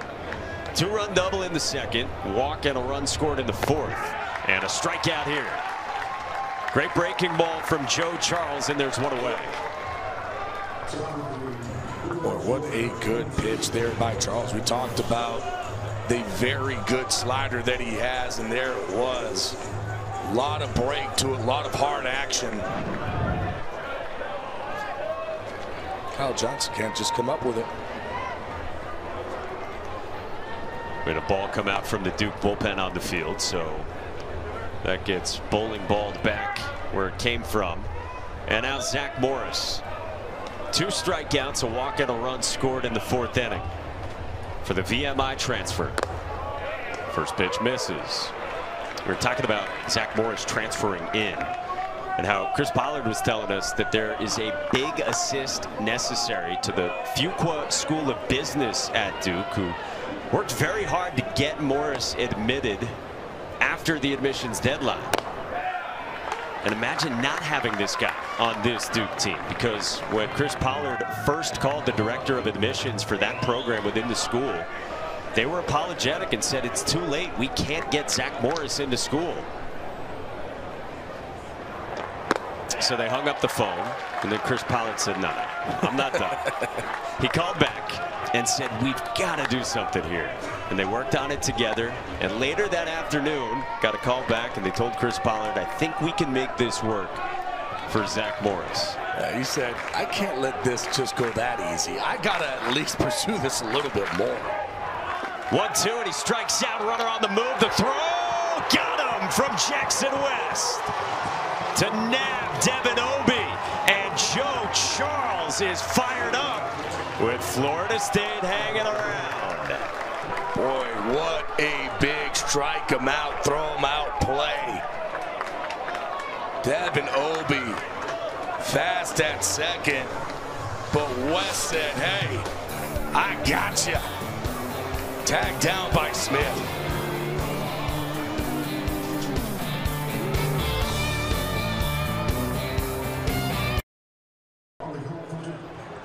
welcome back. Bottom 5 Duke up 9-4 over Florida State. I'm with Blue Devil head coach Chris Pollard.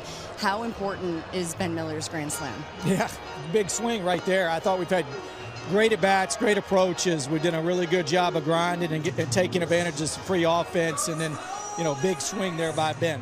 The offense for Florida State, you know what they're capable of. How do you proceed with your pitching the rest of the game? We just can't give them freebies, you know. We've got to go at them. They're going to get their hits. They're going to get their swings off, and we just got to try to limit the amount of base runners and the traffic that they have. Coach, thank you. Thank you.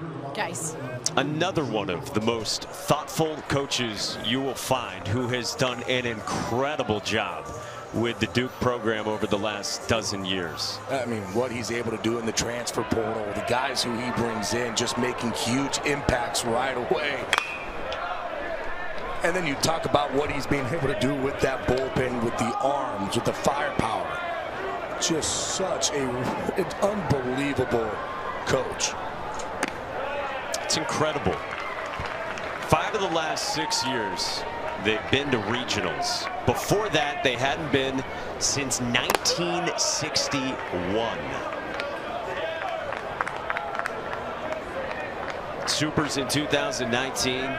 Supers last year as well. This is lifted foul 1-2 on Drew Farrow. Winning this tournament. Yep. 2021, you were here for it? I was. I saw them dogpile on that mound.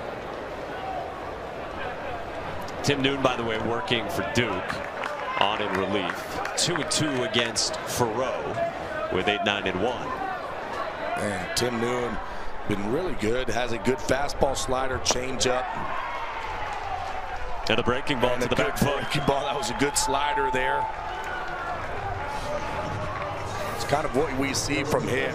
Plays off that fastball really well with that slider. His velo is going to be somewhere between that 86 to 88 range. He'll throw that fastball up and then just back foot you with that slider. Now Jackson West takes ball 1. Noles catcher.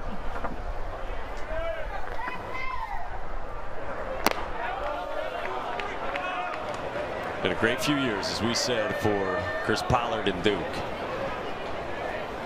2-0 to West.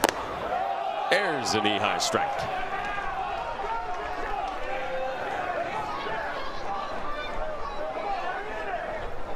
Tim Noon is getting the baseball, and he is ready to work. And here's the thing, too, with Tim Noon trying to get that momentum back, because Florida State, what they were able to do in the bottom of that in the 4th, scoring 2, and then what they did in the top of the 5th with the strike him out, throw him out.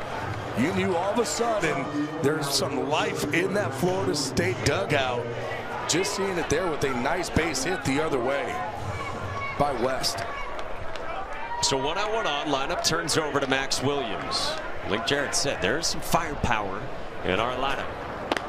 Ball 1, left on left to Williams. Single up the middle. Strikeout swinging on a slider against James Talon after Williams had run it full. Told you about the big day yesterday for Max Williams, and it started in the morning in the batting cages with some very minor adjustments. Said he was dribbling a lot of balls towards second base, was getting beat on off speed, and so just worked on trying to trust his hands, go the opposite way, trust who I am as a hitter. I talked to his father the night before, who said, man, you got this. Paid off in a big way. 3-1 on Williams. And you look at who he faced in that Wake Forest game. It was Josh Hartle, a lefty. So lefty, and boy, he delivered some big hits opposite way, letting that ball travel and just shooting it to left. And then all of a sudden was that big blow in that 6th inning, hitting that breaking ball to right center field. Skies this one into shallow center. Wallace Clark takes charge, battles the sun. He's got out number 2. So Cam Smith's coming up for the 3rd time. He did this in the 1st. Oh boy, he absolutely hammers this sinker down and away over that right field wall. Boy, he knew it right off the bat. We'll get a mound visit here from Duke's pitching coach Brady Kirkpatrick in his second season.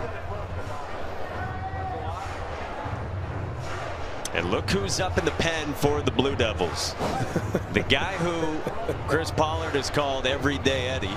Not Eddie Guardado, but Charlie Bielenson, one of the best relievers in the entire country, and maybe unmatched with the type of weapon that he is for a pitching staff. I mean, he was incredible in yesterday's ball game versus UM, going 2 1/3 innings. And guess what? He says, give me the ball. I am ready to go.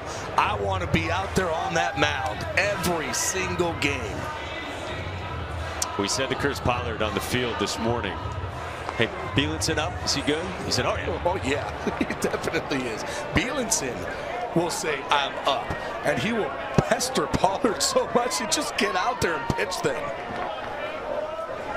So a huge spot here with the dangerous, likely first-round pick, Cam Smith, with a man aboard in the 5th. Hammers one on a line to center field. Obee can't get there. Jackson West goes first to third, and Florida State's got 2 aboard with 2 outs here in the 5th inning, and that was smoked at 110 off the bat for Cam Smith. I'll tell you this, that ball was hammered, but what a play by Obee with his angle. He started to cut it off to see if he could catch it to the air, in the air, and then kind of just came back just enough. Look at his angle. He was going back, comes in, gets it on that one hop quickly, getting that ball in. Cam Smith could run, and he kept him with a single on that one. And now James Tibbs rolls the first one at Logan Bravo, and Tim Noon is out of Dodge against the ACC Player of the Year, who had 2 on, and Duke still leads by 5.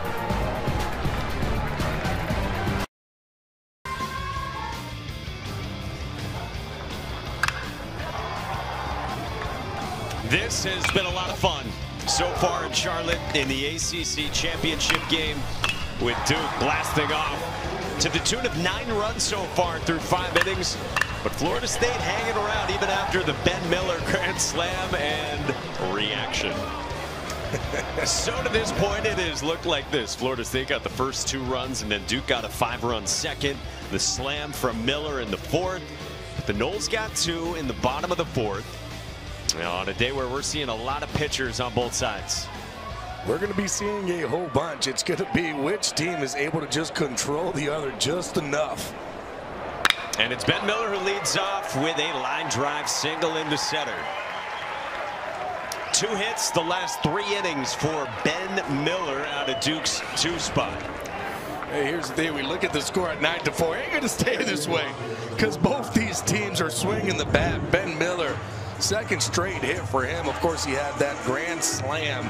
This one line drive nicely right back up the box. So man aboard for the freshman in the 3 spot, AJ Garcia. He's had a big day. Single in the 1st, 2-run single in the 2nd, pull side double at 104 off the bat in the 4th against Joe Charles. That was a hanger. 13 home runs you saw for AJ Garcia, a Duke freshman home run record. Broke that of Andrew Fisher, who hit 11 last year and then transferred to Ole Miss. Upright and open stance, and Garcia lays off. Garcia has also broken the freshman RBI record that was held by Joey Loperfido.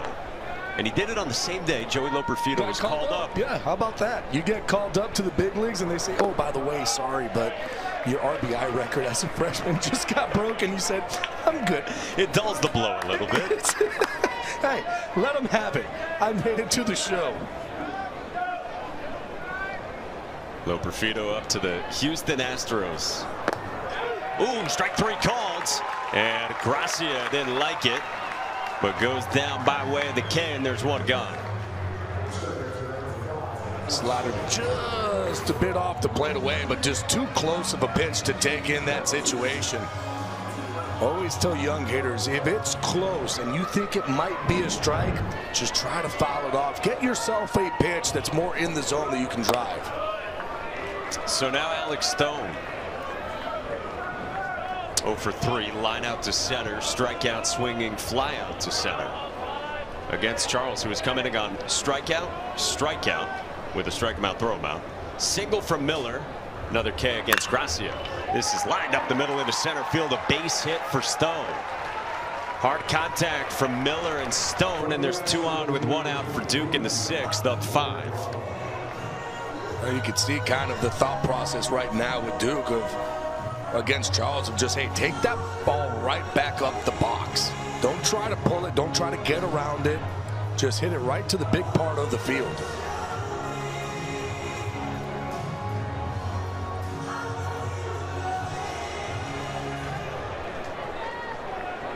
We stopped talking so you could bask in the Logan Bravo walk-up music. Great.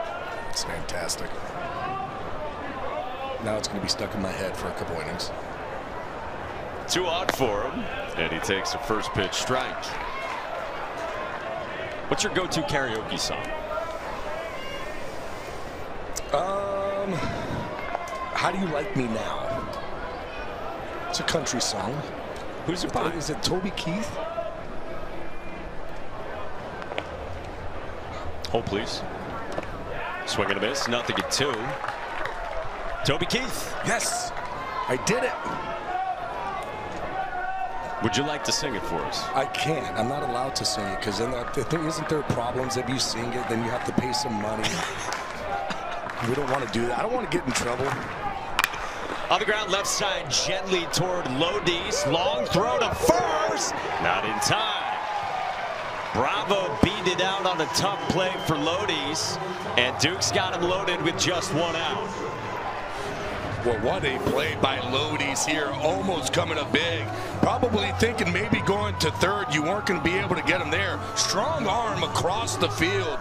Cantu making a nice pick.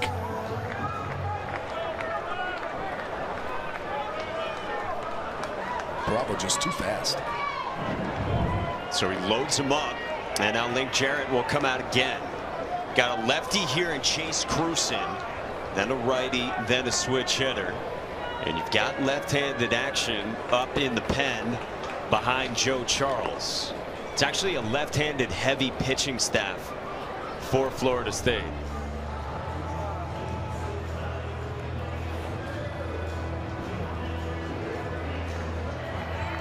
And we will see the southpaw come on with the pitch com activated in the 6th inning. Pressure-packed spot in this game. Duke by 5 and threatening for more in the ACC Championship game.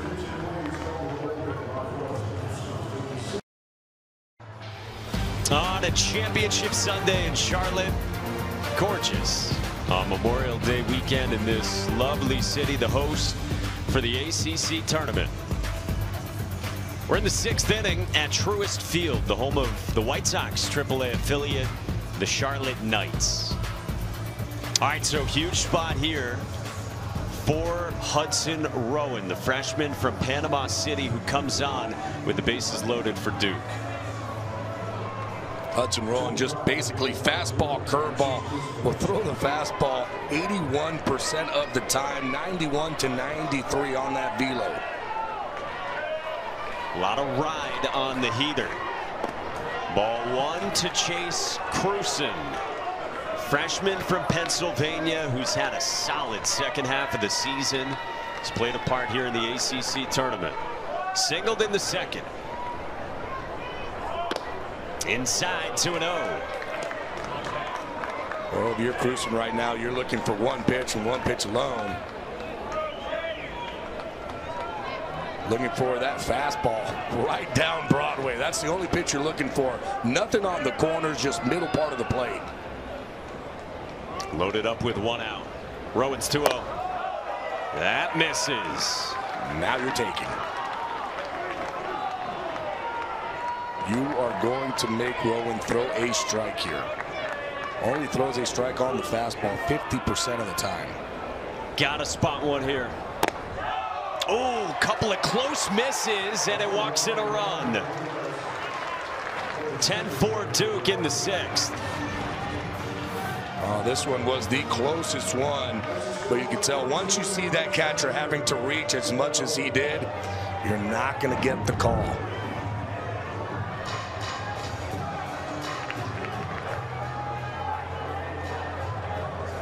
So Link Jarrett comes out again. That was the left on left. And we will see pitcher number 6 for Florida State, from Charles to a frustrated Rowan. And back to the pen for the right-hander. And we go back to break.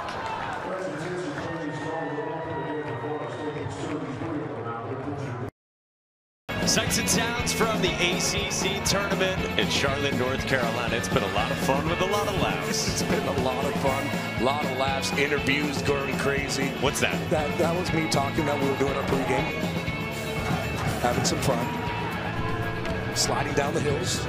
We saw this a whole bunch. Me? Yeah. That's the best one probably for me all the time. He's the only one sitting out there. Nobody else. Hey, we're going to the righty. Oh, me? It's also, just, I don't know, the best relief pitcher in the conference.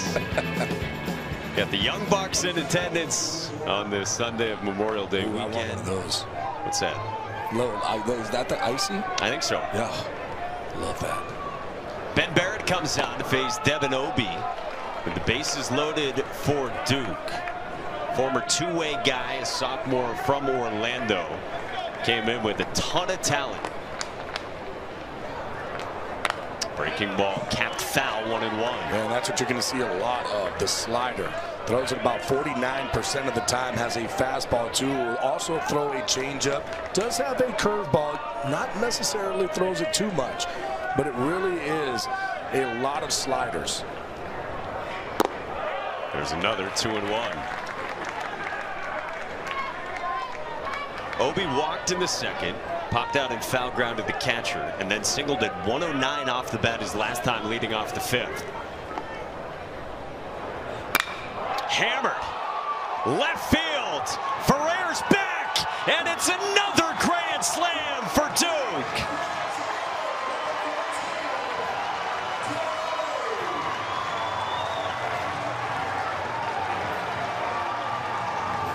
Ben Miller in the 4th. Devin Obee in the 6th.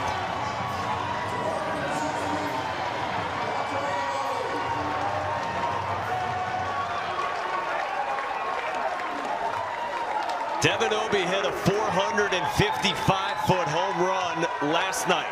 Less than 24 hours later, a slam. My goodness. Devin Obee coming up big. Yeah! Turning right to his crew saying, here we go. Wallace Clark bounced one up the middle, and a nice jump throw by Drew Farrow for out number 2. After the grand slam from Devin Obee. I mean, you have got to be kidding me, Devin Obee. How about this swing?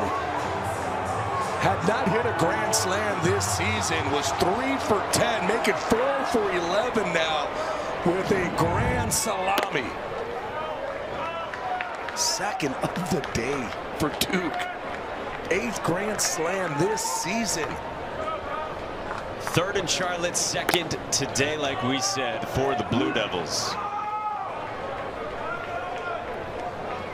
A home run in 3 straight games now for Devin Obee, the junior from Nashville. We mentioned 455 yesterday. To put that in context, in Major League Baseball this year, there have only been 13 home runs hit that long, 455. And then he goes out and goes skyscraper. Skyscraper. Not as far, but plenty majestic. I mean, just good exit velo too off of it, 104.8 miles an hour. There's a strikeout of Kyle Johnson for Ben Barrett. And the inning is over. 14 runs. Duke this year, when they score at least 10, is 17-1. They lead by 10 here. Devin Obee with that 70 grade power. He's the man.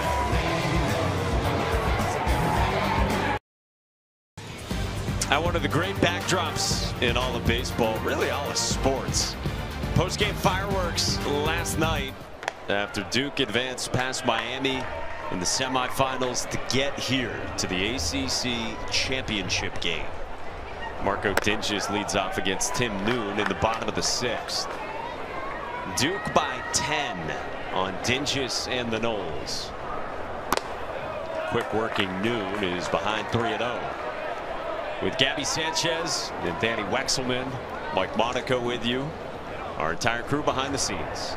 Producer Joe Taylor, director Johnny Hanna. Leadoff walk, Dinges is on against Noon. Devin Obee crushed one. If you're just joining us, these are 2 top 20 teams in the country. Ben Miller's got a grand slam as well. Playing on Championship Sunday. We're less than an hour away from the SEC Tournament Championship Game in Hoover, Alabama. And the selection show is tomorrow at noon. That's going to be interesting tomorrow at noon. I cannot wait. Here's Jaime Ferrer. Cracked a 2-run home run to the pull side and left his last time in the 4th inning. For Florida State. Ticketed to be a top 8 national seed. And Duke trying to vault into the top 16, where they would host next weekend in regionals. Back foot breaking ball misses, and it's 6 straight out of the zone from Noon. That'll get Brady Kirkpatrick out.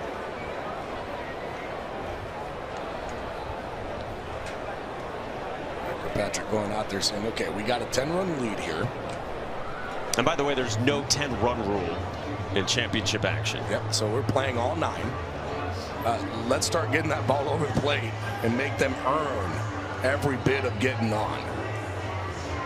Hey, while we got a moment, a big thank you to the men and women of this crew. You've been with them all week. They've been fantastic. We've done such an awesome job. So many people have worked very long days throughout the week here, setting this thing up. Sunday, Monday, rolling into town. Camera operators, audio, video, operations, utilities, everything. Security. Yeah. Let's put them out there. Concession workers, everybody. Oh, you're going. We're going everything. deep. Let's see if we can get some free food up here. What would be top on your list? Top what? Food. Concession. You know what? There is a barbecue concession right behind home plate. Phenomenal food. I've had a couple of different things from there. Gone down and got myself some stuff, some macaroni and cheese and some brisket. It's been great. Couple of strikes, full count. Ferrer didn't think so. Did it come with a side of meat sweats? No, it was good actually. I mean, the sweat comes from the humidity. Yeah, that's true too. It's been nice in here. The Dippin' Dots. Please. Which I think I heard you guys talking about this. Has been the ice cream of the future for way too long. To still be the ice cream of the future. It was the ice cream of the future when I was a kid, so you know it's way too long. Me too. Another walk, 2 on for Florida State, down by 10. This is definitely not what you want from Noon. And they do have a couple guys up in the bullpen, or one guy up in the bullpen to get ready. And you know that Pollard is looking at it going, okay, hey, we're going to have to get somebody going here. Last thing you want is to give FSU a chance. And if you're FSU, you got to be able to score here. Jimmy Romano, the righty. Daniel Cantu, the left-hand hitter. Strikeout, pop out, and foul ground.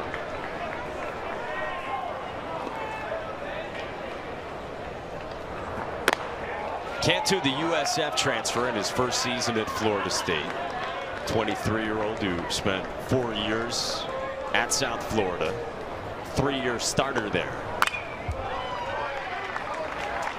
Yeah, you guys, I talked to Jaime Ferrer earlier today, and I said, you know, you've got so many veteran guys, transfer guys here, who's been one of the most impactful. He pointed to Cantu. He said, this guy, unbelievable job. He's been so great for us offensively, defensively. He's the glue guy, and he's got the experience, he said. He's like, he was 1 game away from getting to Omaha, and what he's done in college, man, that's passed on to us. But he pointed to Cantu.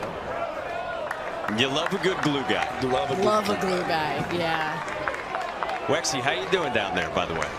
Well, I'm getting asked for balls right now. People think I can give them balls. I can't give them balls, guys. You can give them balls. Of course you can. No. There's got to be some balls down Once there. you start, you can't stop, you know? Once you start, you can't stop. Dude, let's see. They all want to come down. Is it warm down there? Guys, Where yeah. are you? Oh, there you are. I deserve the Dippin' Dots, don't I? You do. I think You want so. the Dippin' We'll Dots be or the the judge ice of cream? that. Gabby takes care of me. There's that homemade ice cream down below. That one looks pretty good. One of each, please. Alex Lodi's the batter. Danny, how you getting out of here? You driving a car, or is Gabby driving, or what?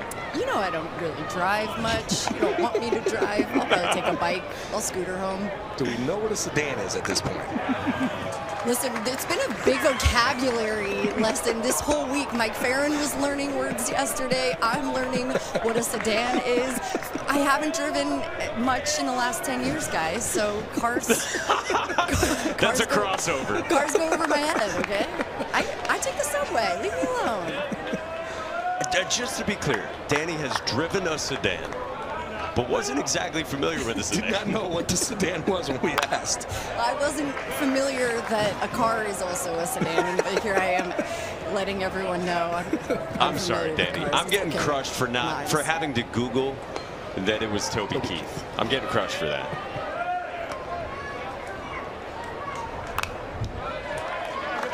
How about Johnny Hanna, our director, and the camera crew? Here's a Truly Johnny on the spot, finding a car driving by at top speed. That is a sedan. 2-2 on Lodi's.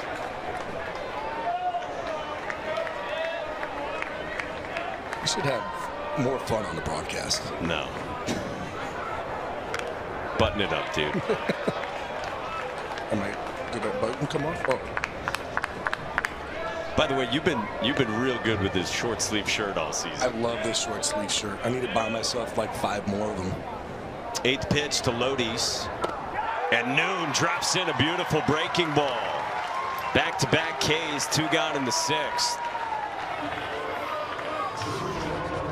Boy, after 2 walks, all of a sudden get dialed right back in. Good slider down and away.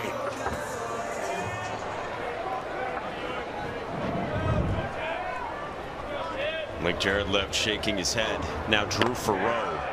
You know, speaking of real quotable things and people who are self-deprecating, Eduardo Perez last year in Omaha said that hindsight was 50-50, and then made us all t-shirts that said hindsight is 50-50. Eduardo, a newly minted Florida State Hall of Famer. We've heard from him. He's watching throughout this weekend. He is watching. I'm getting some texts from him. 0-2. Farrow pulls it past Wallace Clark in the left field. Loaded up with 2 outs in the 6th inning. Yeah, smart hold there. Down by 10, last thing you want to do is get a runner thrown out on the bases. You want your hitters just to continue to come up and get base knocks. And West, last AB, he got a hit, so he's coming up with bases loaded.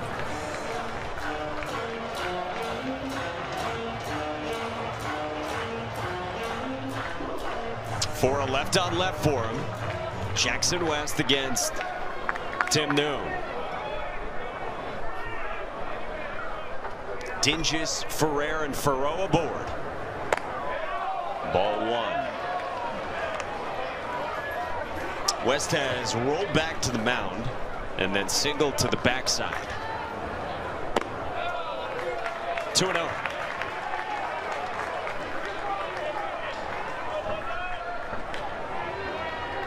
As many balls as strikes this inning. 31st pitch of the inning is a check swing floater to Clark, who's got it to end the inning. Florida State threatens. Noon stabilizes to the 7th next.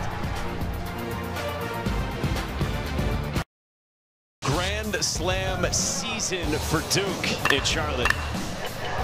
I mean, it has been incredible. 3 guys so far in Charlotte with Grand Slams. 2 in the championship game. Devin Obee, Ben Miller, Zach Morris had one earlier in the tournament. They have just been hitting bombs all over the place. And then as far as bullpens go, we knew we'd see a lot of arms on both sides. Dukes has had the advantage. Duke definitely has the advantage, and I mean, you even talk to Link Jarrett, and he would tell you, yeah, they have a firepower, you know, coming out of that bullpen. We're pretty good too, but today, walks has definitely hurt this FSU pitching staff coming out of the pen, and when they have done that, Duke has made them pay. To the 7th.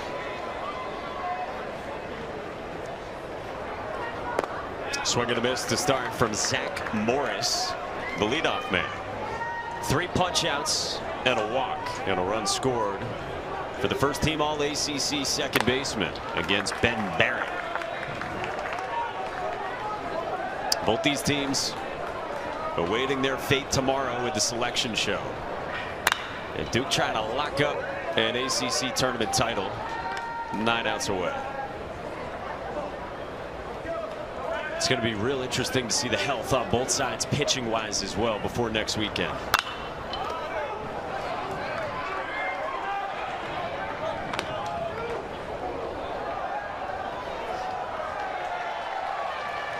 Duke at 38 wins, 3 wins already here. 3 for Florida State as well. Morris bounces one up the middle, and it's past Lodis into center. You guys, yeah, Mike, you guys were talking about Obee, the Grand Slam, right? You showed that. Well, this morning I asked hitting coach Eric Tyler about it. I said, hey, what'd you think? What was your reaction? He said, I don't get caught off guard much. And then he mixed in another word that, you know, we can't use, as Mike Monaco says. And then I asked him after that Grand Slam, I said, which one was better? He said, listen, the one yesterday was farther, but I liked this one a lot more. Impressed by the ultra-talented Devin Obee. Defense has always been there. Power's always been there. Chris Pollard said to us this morning the hit tool is catching up, and the chase rate is way down. Ben Miller sharply toward third and foul at Cam Smith.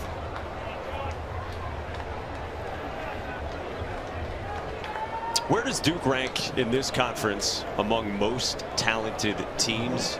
Or if you want to frame it this way, most likely, most capable of getting to Omaha? I think it's very high because of what they have in that bullpen. How high? If I had to rank it, to be honest, I'm going to get yelled at and tweeted at, but I think they're the second best team in the ACC in my opinion. I do. I think power-wise with their bats, I think their bullpen and their pitching is just outstanding. And when you're talking about playoff games, you're talking about regionals, what do you need? You need pitching, you need defense. They're really good in both, and then they have firepower like we've seen today with their bats. And that's behind UNC. Carolina? Yeah, UNC for me is the best team.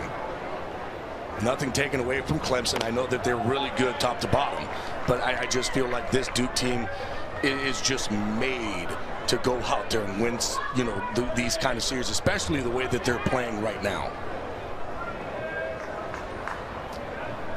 Home run hitting lineup for Chris Pollard.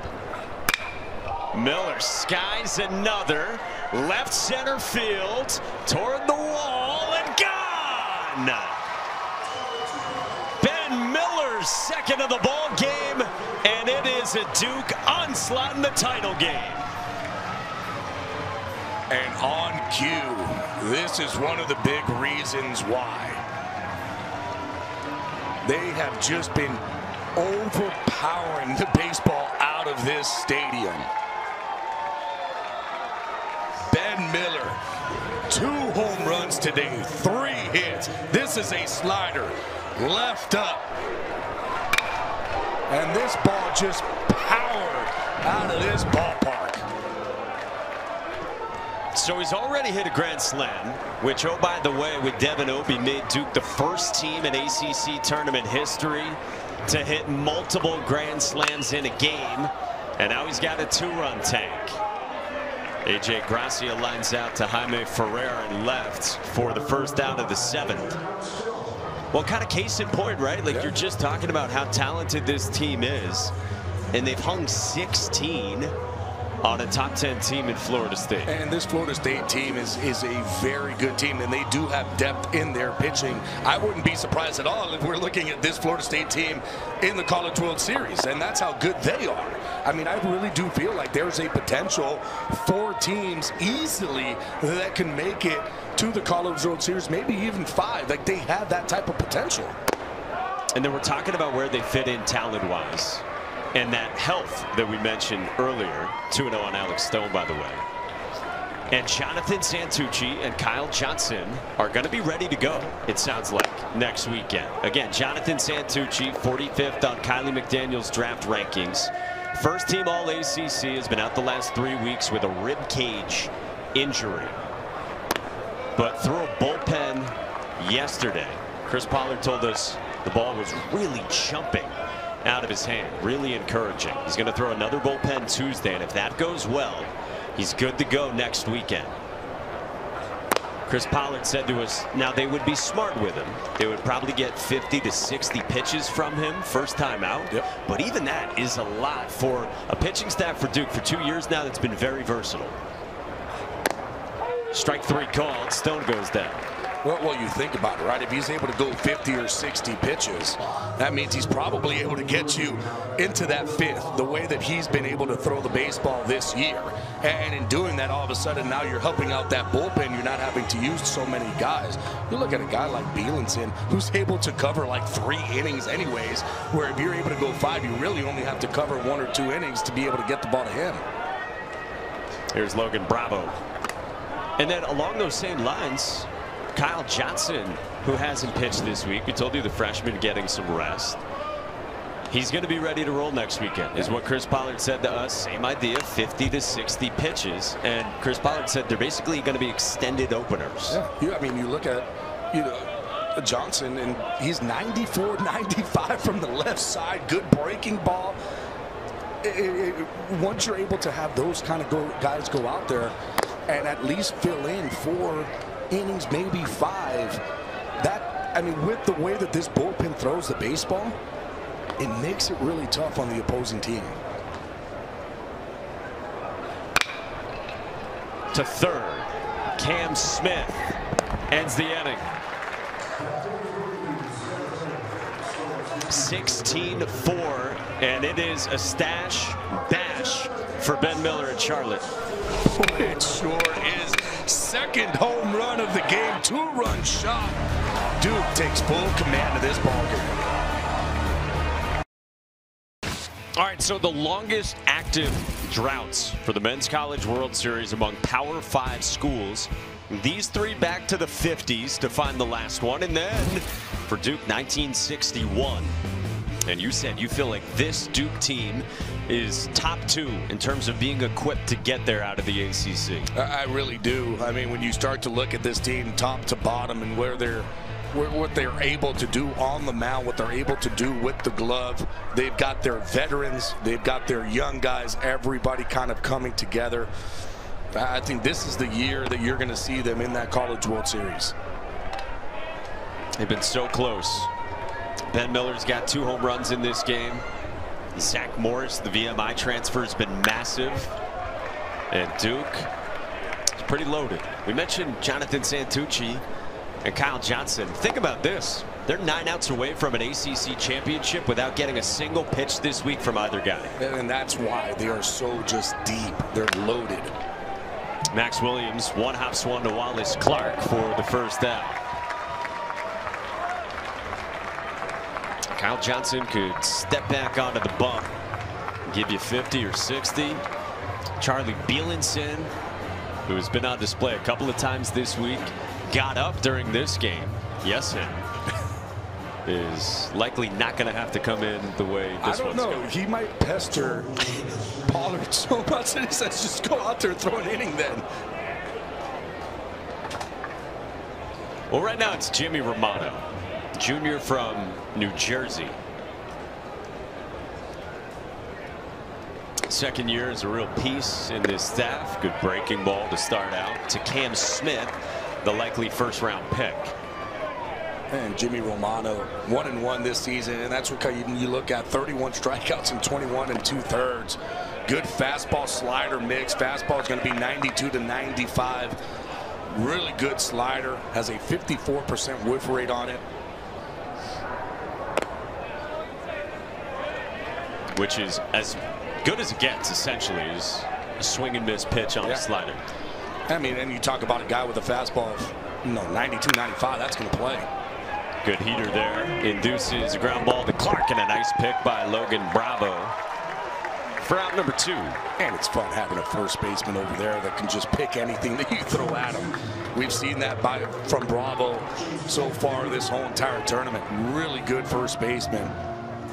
Best picking first baseman you ever saw? Derek Lee. No question. Freddie Freeman, too. Freddie Freeman's also a good one. But this is what I love. You see where that thumb down, give you a big, pocket. Glove hand, thumb down. Glove hand, thumb down. You're going to have that big pocket. That ball's going to come up, stick right into the mitt. I think nice little A2000 he's got over there. Kind of looks like my crab claw from Rawlings.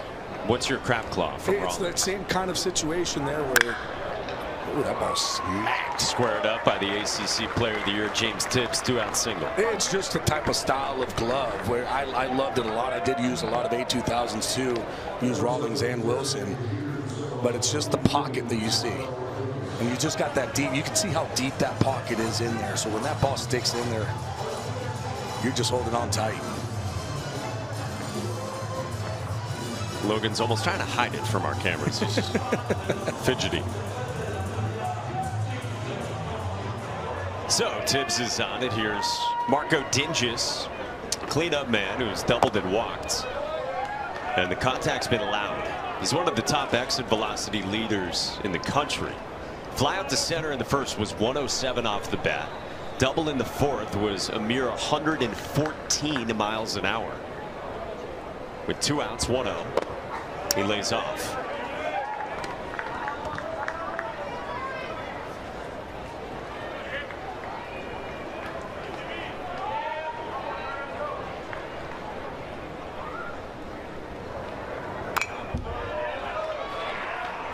Bottom 7, and this is Generoso James Romano, full name. Generoso James Romano. That's a heck of a name right there. Distinguished. Good Irish boy. Up high, 3-1. Coming on here for Duke, up by a dozen.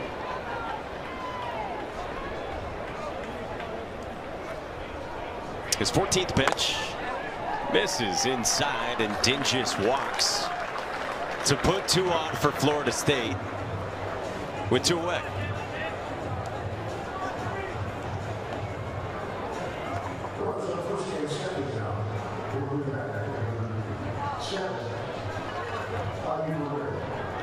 So Jimmy Romano will now get Jaime Ferrer. All ACC Puerto Rico native, has a 2-run home run and a walk his last 2 times. Real aggressive hitter. Recently has been dealing with a nagging injury in the hand wrist area. We'll get a mound visit here to Romano.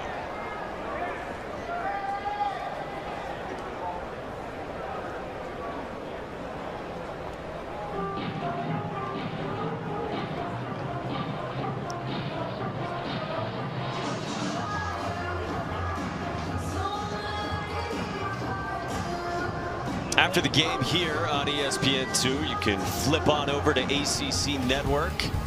And these guys, the All-ACC crew, will have highlights, analysis, reactions from players and coaches. They've got the live interviews that go on up there. A full breakdown, and you can always watch on the ESPN app. In this beautiful ballpark in Charlotte, North Carolina, Truist Field. Gorgeous.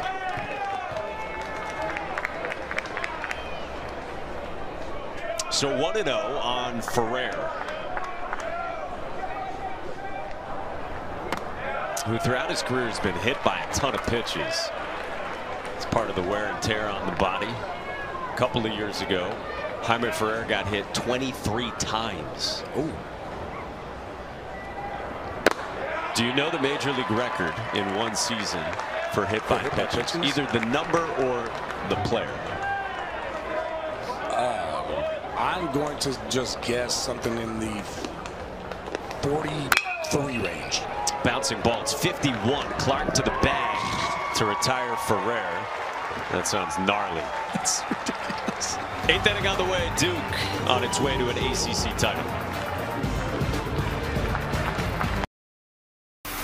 This year and in 2021 combined, Duke is 7-0 in Charlotte because they won the ACC Tournament Championship back in 2021, taking down NC State.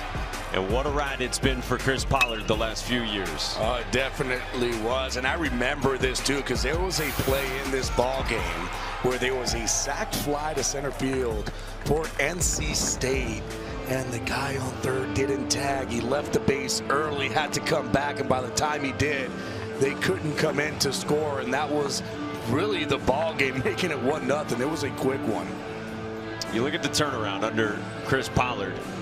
And Aaron Fitt has made this point, the great Aaron Fitt of D1 baseball, that in the last decade, perhaps no program in the entire country has improved its standing in the world of college baseball than Duke. Again, before this recent run they've been on, they hadn't been to an NCAA tournament since 1961. Went to Super Regionals in 2019, and if not for Kumar Rocker, superstar arm for Vandy, Chris Pollard has said they would have gone to Omaha then. They went to Game 3 of a Super Regional in 2018 against Texas Tech. All on this journey to try to get back to the Men's College World Series for the first time since that 1961 season. Up by a dozen, 8th inning, and Chase Cruson singles into center against Brady Lauk.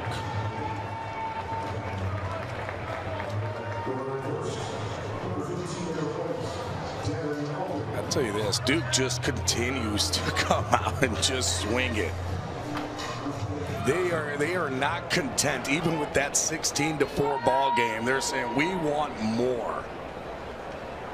Lauk on the mound, fastball slider mix. Does have a few other pitches like a split finger, and we'll throw a changeup, a sinker, but for the most part, it's that fastball slider. Heavy usage on the heater, and he's facing Devin Obee. The grand slam is last time, and he tees off to center with Williams back to make the catch. One away. You can see the confidence that Devin Obee's got right now based on this week with a home run in 3 straight. But Lauk handles him there. Out of Plainfield, Illinois. 5'10", makes his 14th appearance. And this is nice to just get some work in. Playing in a meaningful game, getting out here. I think all of these games really help, especially when you're looking into looking ahead. You know that you're going to probably be hosting a regional for sure. I would say you should be hosting a super regional. You should be a top 8 seed if you're FSU. And getting healthier as far as pitching goes. 2-0 on Wallace Clark, the Oklahoma transfer. We were talking about Link Jarrett, who loves the depth of his pitching staff. Pointed out to us, we have 9 different guys with saves. All anchored by Jamie Arnold, one of the best pitchers in the country. First team All-ACC. And with Cam Leiter getting ready to hopefully return, as we told you earlier, through a pen this morning. How about what Cam Leiter said afterward to Link Jarrett? Cam Leiter, who is always intense, UCF transfer, potential first-round pick in the future. He said, "Coach, if I was pitching against you, I would have struck you out twice, and you would have had an opposite field single." Yep. And what did Link Jarrett say? He said, "That makes me 1 for 3. I'm a Hall of Famer. I'll take it." This dude's bouncing off the mound after a pen saying, "Coach, I would have punched you twice." That is strike 3 called. Throw down. Not in time to get Chase Cruson as Wallace Clark goes down by way of the can. There's 2 gone. That's just funny. I think he gave his coach a hit, too. You know, like, I'll throw out that you'll grab a hit. And they might call. Oh, they did. Chase Grusin out on the slide, perhaps? No, I think it was interference, maybe at home plate on Wallace Clark. On Wallace Clark. And here it is. Clark goes in. You can see as he starts to walk, he goes right across home plate, and they're going to call that an interference. So there you have it. Inning over for Duke. Still leads by a dozen. A lot of fun here at the ACC tournament. A lot of facial hair as well. A lot of facial hair. They talk about the playoff beard. I'm guessing this is just the playoff mustache for baseball. Chase Burns included, one of the two best pitchers in the country. There's no one beating that one right there. That's top notch. Gold medal. Ben Miller, done. Book it. Daniel Cantu against Jimmy Romano. It's perfect still. Fans too. I'm serious. Hockey has the playoff beard. Maybe baseball will do the playoff mustache. On the ground, right side and into right center for Daniel Cantu. I think they've already done the playoff mustache. Well, they got to keep it going because both these two teams are going to still be in it. Cantu is on for the first time today. Well, that's the playoff beard. Takes you a while to try to grow a beard, doesn't it? Thank you. Yes, it does. Considerable amount of time. My whole life so far. Hey, you might not like it now, but you'll like it later when you don't have to shave. Saves you some shaving. Well, razors start to get expensive after a while. By the way, Kyle Peterson is the master of well-manicured beards. He's standing by the way, with the crew down in Hoover, Alabama. KP, Chris Burke, Tom Hart, Chris Budden. And that game will start, by the way, on ESPNU and SEC Network. And then we'll come on here on ESPN2 when this game wraps up. See, I got the playoff beard going. But how long did it take to grow that? Like a day and a half. What are your final takeaways from here at the ACC tournament with an eye toward the postseason and what we're going to see from the ACC? Well, definitely 8 teams, in my opinion, should get in from the ACC, if not 9. I just think that the ACC has been incredible all season long. Alex Lodies flies out to right. And when you kind of look at the type of play that we've seen throughout this tournament and then the type of play that we've seen throughout the year, I was telling people the other day, like, this season has just flown by for me. And it wasn't because of anything other than every single game was an extremely good game to watch. A lot of really good players on the field. You saw really good arms. The ACC is going to give people fits when they have to either host or when they're going to a regional. And I wouldn't be surprised at all if we see 4 ACC teams in that College World Series.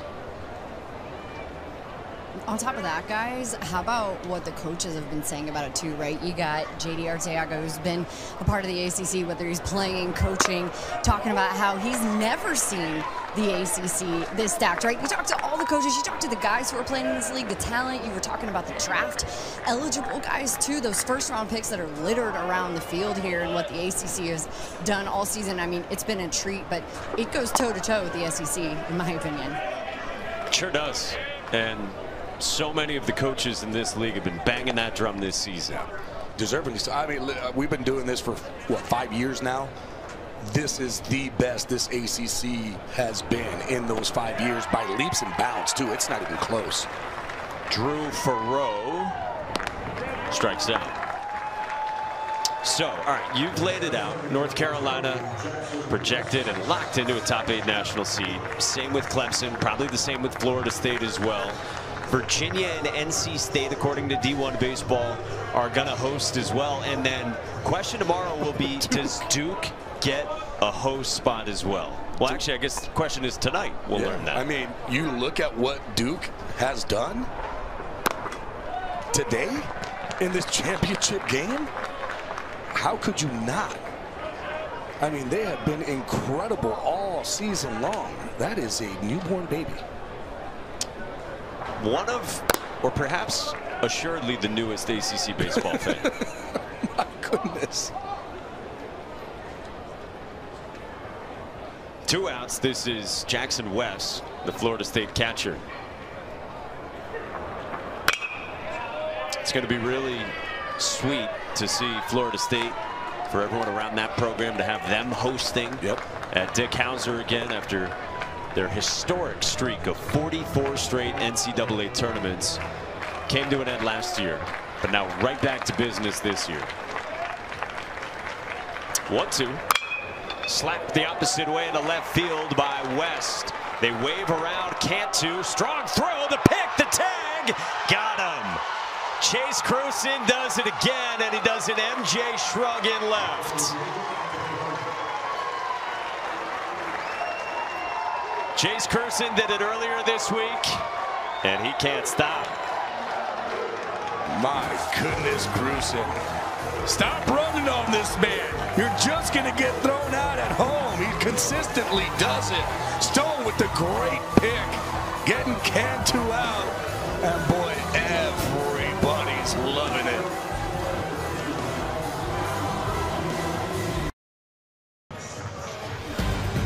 Back in Charlotte, winding things down at the ACC Baseball Tournament with the title game. Again, don't go anywhere. SEC Tournament Championship Game between Tennessee, perhaps the #1 overall national seed, and a red-hot LSU, the reigning national champions. That will follow here on ESPN2. It is started already on ESPNU and SEC Network as we finish things up here in Charlotte.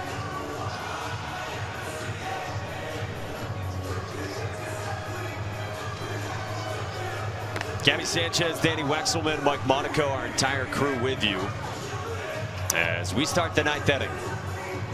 2 teams that have had outstanding seasons. Top 20 in the country, 6 seed and 5 seed respectively here in the ACC tournament.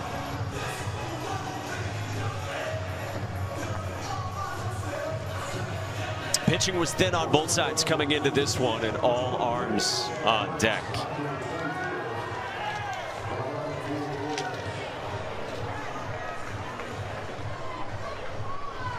Chris Pollard's making some adjustments, and he's going to get Chad Knight an at bat. Chad Knight, who has spent a lot of time in this program, productive hitter, 1 start at the Little League World Series. Getting a chance here. 5th-year guy who's had nearly 500 career plate appearances, and we told you earlier, is basically a genius. He has built a model for evaluating transfers in the portal. And word is the Duke staff themselves have looked at it. And you said it earlier, he can name every World Series winner going back, I forget exactly what it is. Since the beginning of time. Essentially. And if you haven't seen it, go find it. It's pretty impressive. It only took him 2 minutes and 8 seconds. Headed toward a career in investment banking. Pops it foul against Brady Lauk. Ball and a strike on one of the vets and one of the leaders on this team.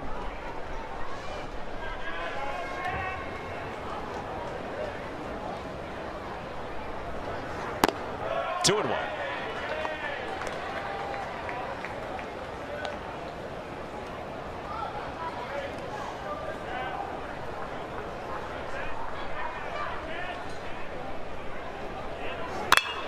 Hard hit, line drive center field, and a base knock at 104 off the bat for the analytically inclined Chad Knight. You know what I love the most? The reaction from the dugout more than anything else. As soon as that ball left Chad Knight's bat, and boy, he hammers this fastball right back up the box. I mean, that's a good swing. Staying behind it, staying back, that front foot lands, backside comes through. But as soon as that ball got hit, that whole entire dugout hands were in the air. One of the key pieces over those 5 years at Duke. He's on to lead off the 9th inning with Duke up 12.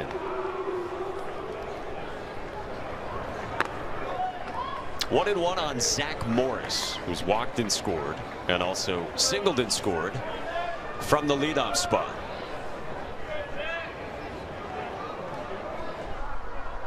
We told you VMI transfer, who flies one into right and struck well, and to the track and no more. One away. All right, so league-wide, talked about Duke, talked about Florida State. You really like North Carolina, and rightly so. Does it feel like they've gone a little bit under the radar nationally? I really do. When you look at North Carolina, and of course, the whole entire thing would be about that starting pitching, but DeCaro's done a really good job, especially as a freshman in that Friday night spot. He's done great. Who was 17 up until the middle of April. Yeah, 17 until like 3 weeks ago when he turned 18. I just think the firepower, too, in their lineup, top to bottom, being able to go righty-lefty, righty-lefty, righty-lefty, makes it really tough on an opposing coach to bringing in pitchers. You look at Clemson, they've been playing extremely good baseball all season long. Ben Miller lifts this one in the air to right center for out number 2. You look at Virginia, you're arguably one of the best hitting teams in the NCAA. You know, you look at their rankings in hitting, they're in the top 10, basically almost every single category. NC State has been playing really good against every single buddy. I think NC State has like 12 wins coming into this tournament against the projected number 1 and 2 seeds. That's most in NCAA baseball. You can just kind of go on and on about with all of these teams, and that they can just go out and win whatever, you know, regional they're either going to host or win any regional that they're going to be in. 2-0 on AJ Garcia. You look at a Georgia Tech team, firepower with the bats. Of course, the question mark for them is to be that pitching, but they can outslug teams. That's going to be a 3-seed team that you probably don't want to be facing. No. And they've kind of bucked the trend a little bit on what the book has been on Georgia Tech in recent years in terms of the pitching. They've had pitching stability, especially in the weekend rotation this year, in a way that maybe they didn't the last few years. And you always know about that offensive ability. And we said it earlier, 6 out of the 10 series in the ACC they won. Yeah. Screams NCAA tournament to many. Yeah, me too. Ooh. Garcia gets aboard for the 4th time in this game in 6 trips. 2 on with 2 out for Duke.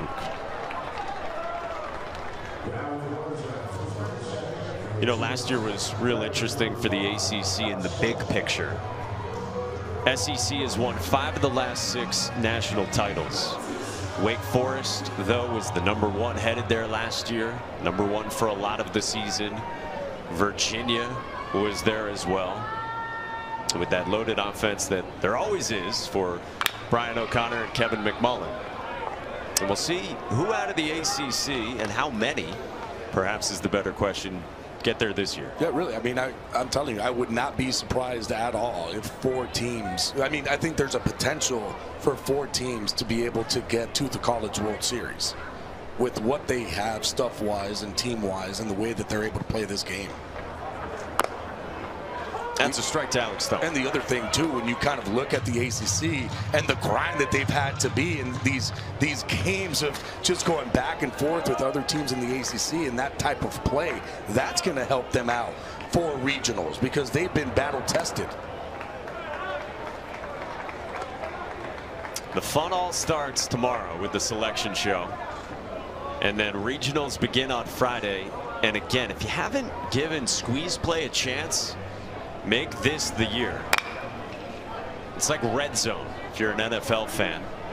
And it's about as good a way as you can consume everything that's happening around the country as you'll find in this sport. I don't know how the professor does it, man. It's impressive. Oh, Coach Rooney? Yeah, the professor, Coach Rooney. Because, I mean, being able to do that many teams and the way that he's able to do that with the octobox. Let's get quadratic. I mean, you gotta love it. Him, Schick, Budden, Berkey. I mean, the work that they do is incredible. Just saw Berkey and Hoover. He's in rare form, ready to go. He's in rare form. Bouncing ball toward third, and that'll do it in the top of the ninth. Duke trying to finish this off, 3 outs away from a second ACC title in 4 years. Charlotte, North Carolina, as we close things down at the ACC tournament, and Duke 3 outs away from leaving this city with a championship. And look who's on the mound. Charlie Bielenson with a 12-run lead. Perhaps the best reliever in college baseball, who we've already seen plenty of this week. I think this is a situation where Coach Pollard says, I need you out of the dugout. Fine, you want to go pitch? Go pitch. I'm going to let you go out there. And you are right. Bielenson, I mean, probably the best bullpen guy in the ACC. What he's been able to do this year, his changeup is absolutely ridiculous. And when you talk about him being able to throw that cutter now to lefties, he needed that pitch. He's got nice ride, 94, 95 miles an hour on that fastball. You look at the numbers, 87 strikeouts in 58 innings. Yowzer. He's pretty good, Danny. Yeah, he is. So on the mound, right, we know how impressive he is. He's got 3 degrees, guys, right? He's got his undergrad in econ, a master's, and an MBA. And when I talked to him a few days ago, he said, I'm fully committed. I want to get drafted. I don't have a job lined up. I didn't want to overpromise if I committed to a job and then I got drafted. I didn't want to do that to them. That's how thoughtful Charlie Bielenson is. But I just saw him in the dugout a couple innings ago, guys. Crushed a Snickers, bouncing around. He wanted to get out there. Here he is. Gives up a single to start things off here in the bottom of the 9th inning. Served up to Diamez, or rather Jordan Williams, batting there in the leadoff spot. Well, I think he's selling himself a little bit short, Charlie Bielenson is, on potential job offers. Because Chris Pollard will tell anyone who will listen, and he is insistent, and he's not prone to hyperbole, that Charlie Bielenson 2 years from today will be pitching in the major leagues. He reiterated that to us on the field pregame and said to us, I think he's the type of guy that a team like the Rays will want a different look in their bullpen. And Chris Pollard said you bring in a guy like Bielenson, and the Rays would do this in the 7th inning for 1 inning. It's a different look, and he can bounce back and pitch every single day. And so because of that, Chris Pollard said to us, I think by the end of the summer, Charlie Bielenson is going to be pitching in Double-A. Yeah, I mean, high praise by Coach Pollard. And he was like, yeah, he'll be pitching in Double-A. I can see him easily pitching in the big leagues. See, I think it's even better than that. I think he's more of a 2-inning guy. Cal Fisher on the ground to short, the turn in time for 2 for Charlie Bielenson. Chuck gets the twin killing, and Duke's 1 out away. And there he is. I mean, I feel like he's this type of pitcher. He's going to be able to roll a lot of ground balls, and boy, they made this look really easy. 6-4-3. Bielenson loves it. Give me the ball back. Let's get one more out.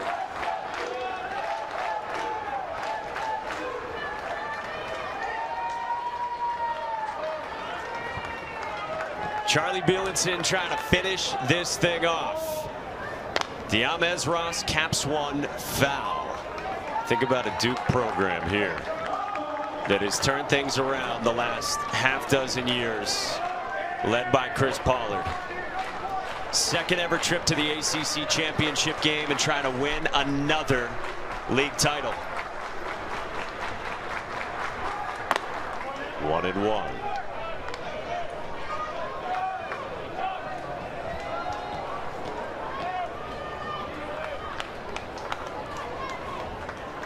The 1-1. On the ground, right side towards second.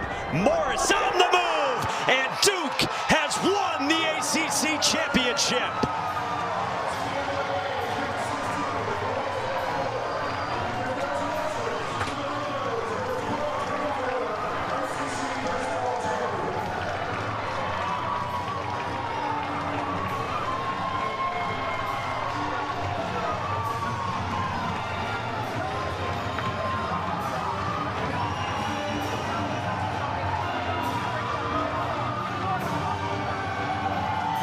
An incredible Duke journey continues.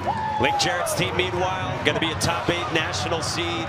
They are restoring their place in this sport's history. Yeah, Coach Pollard talked about the last time that they won this tournament, how that was the most special game that he's been a part of. Well, guess what? Now we can have another ring. This Duke team is real. My goodness, good luck for them in the tournament. Blue Devils are incredible. Selection show tomorrow. Still the SEC title game to come in progress. For Gabby, Danny, our entire crew, Mike Monaco, sending you to Hoover. Here's Tom Hart and company.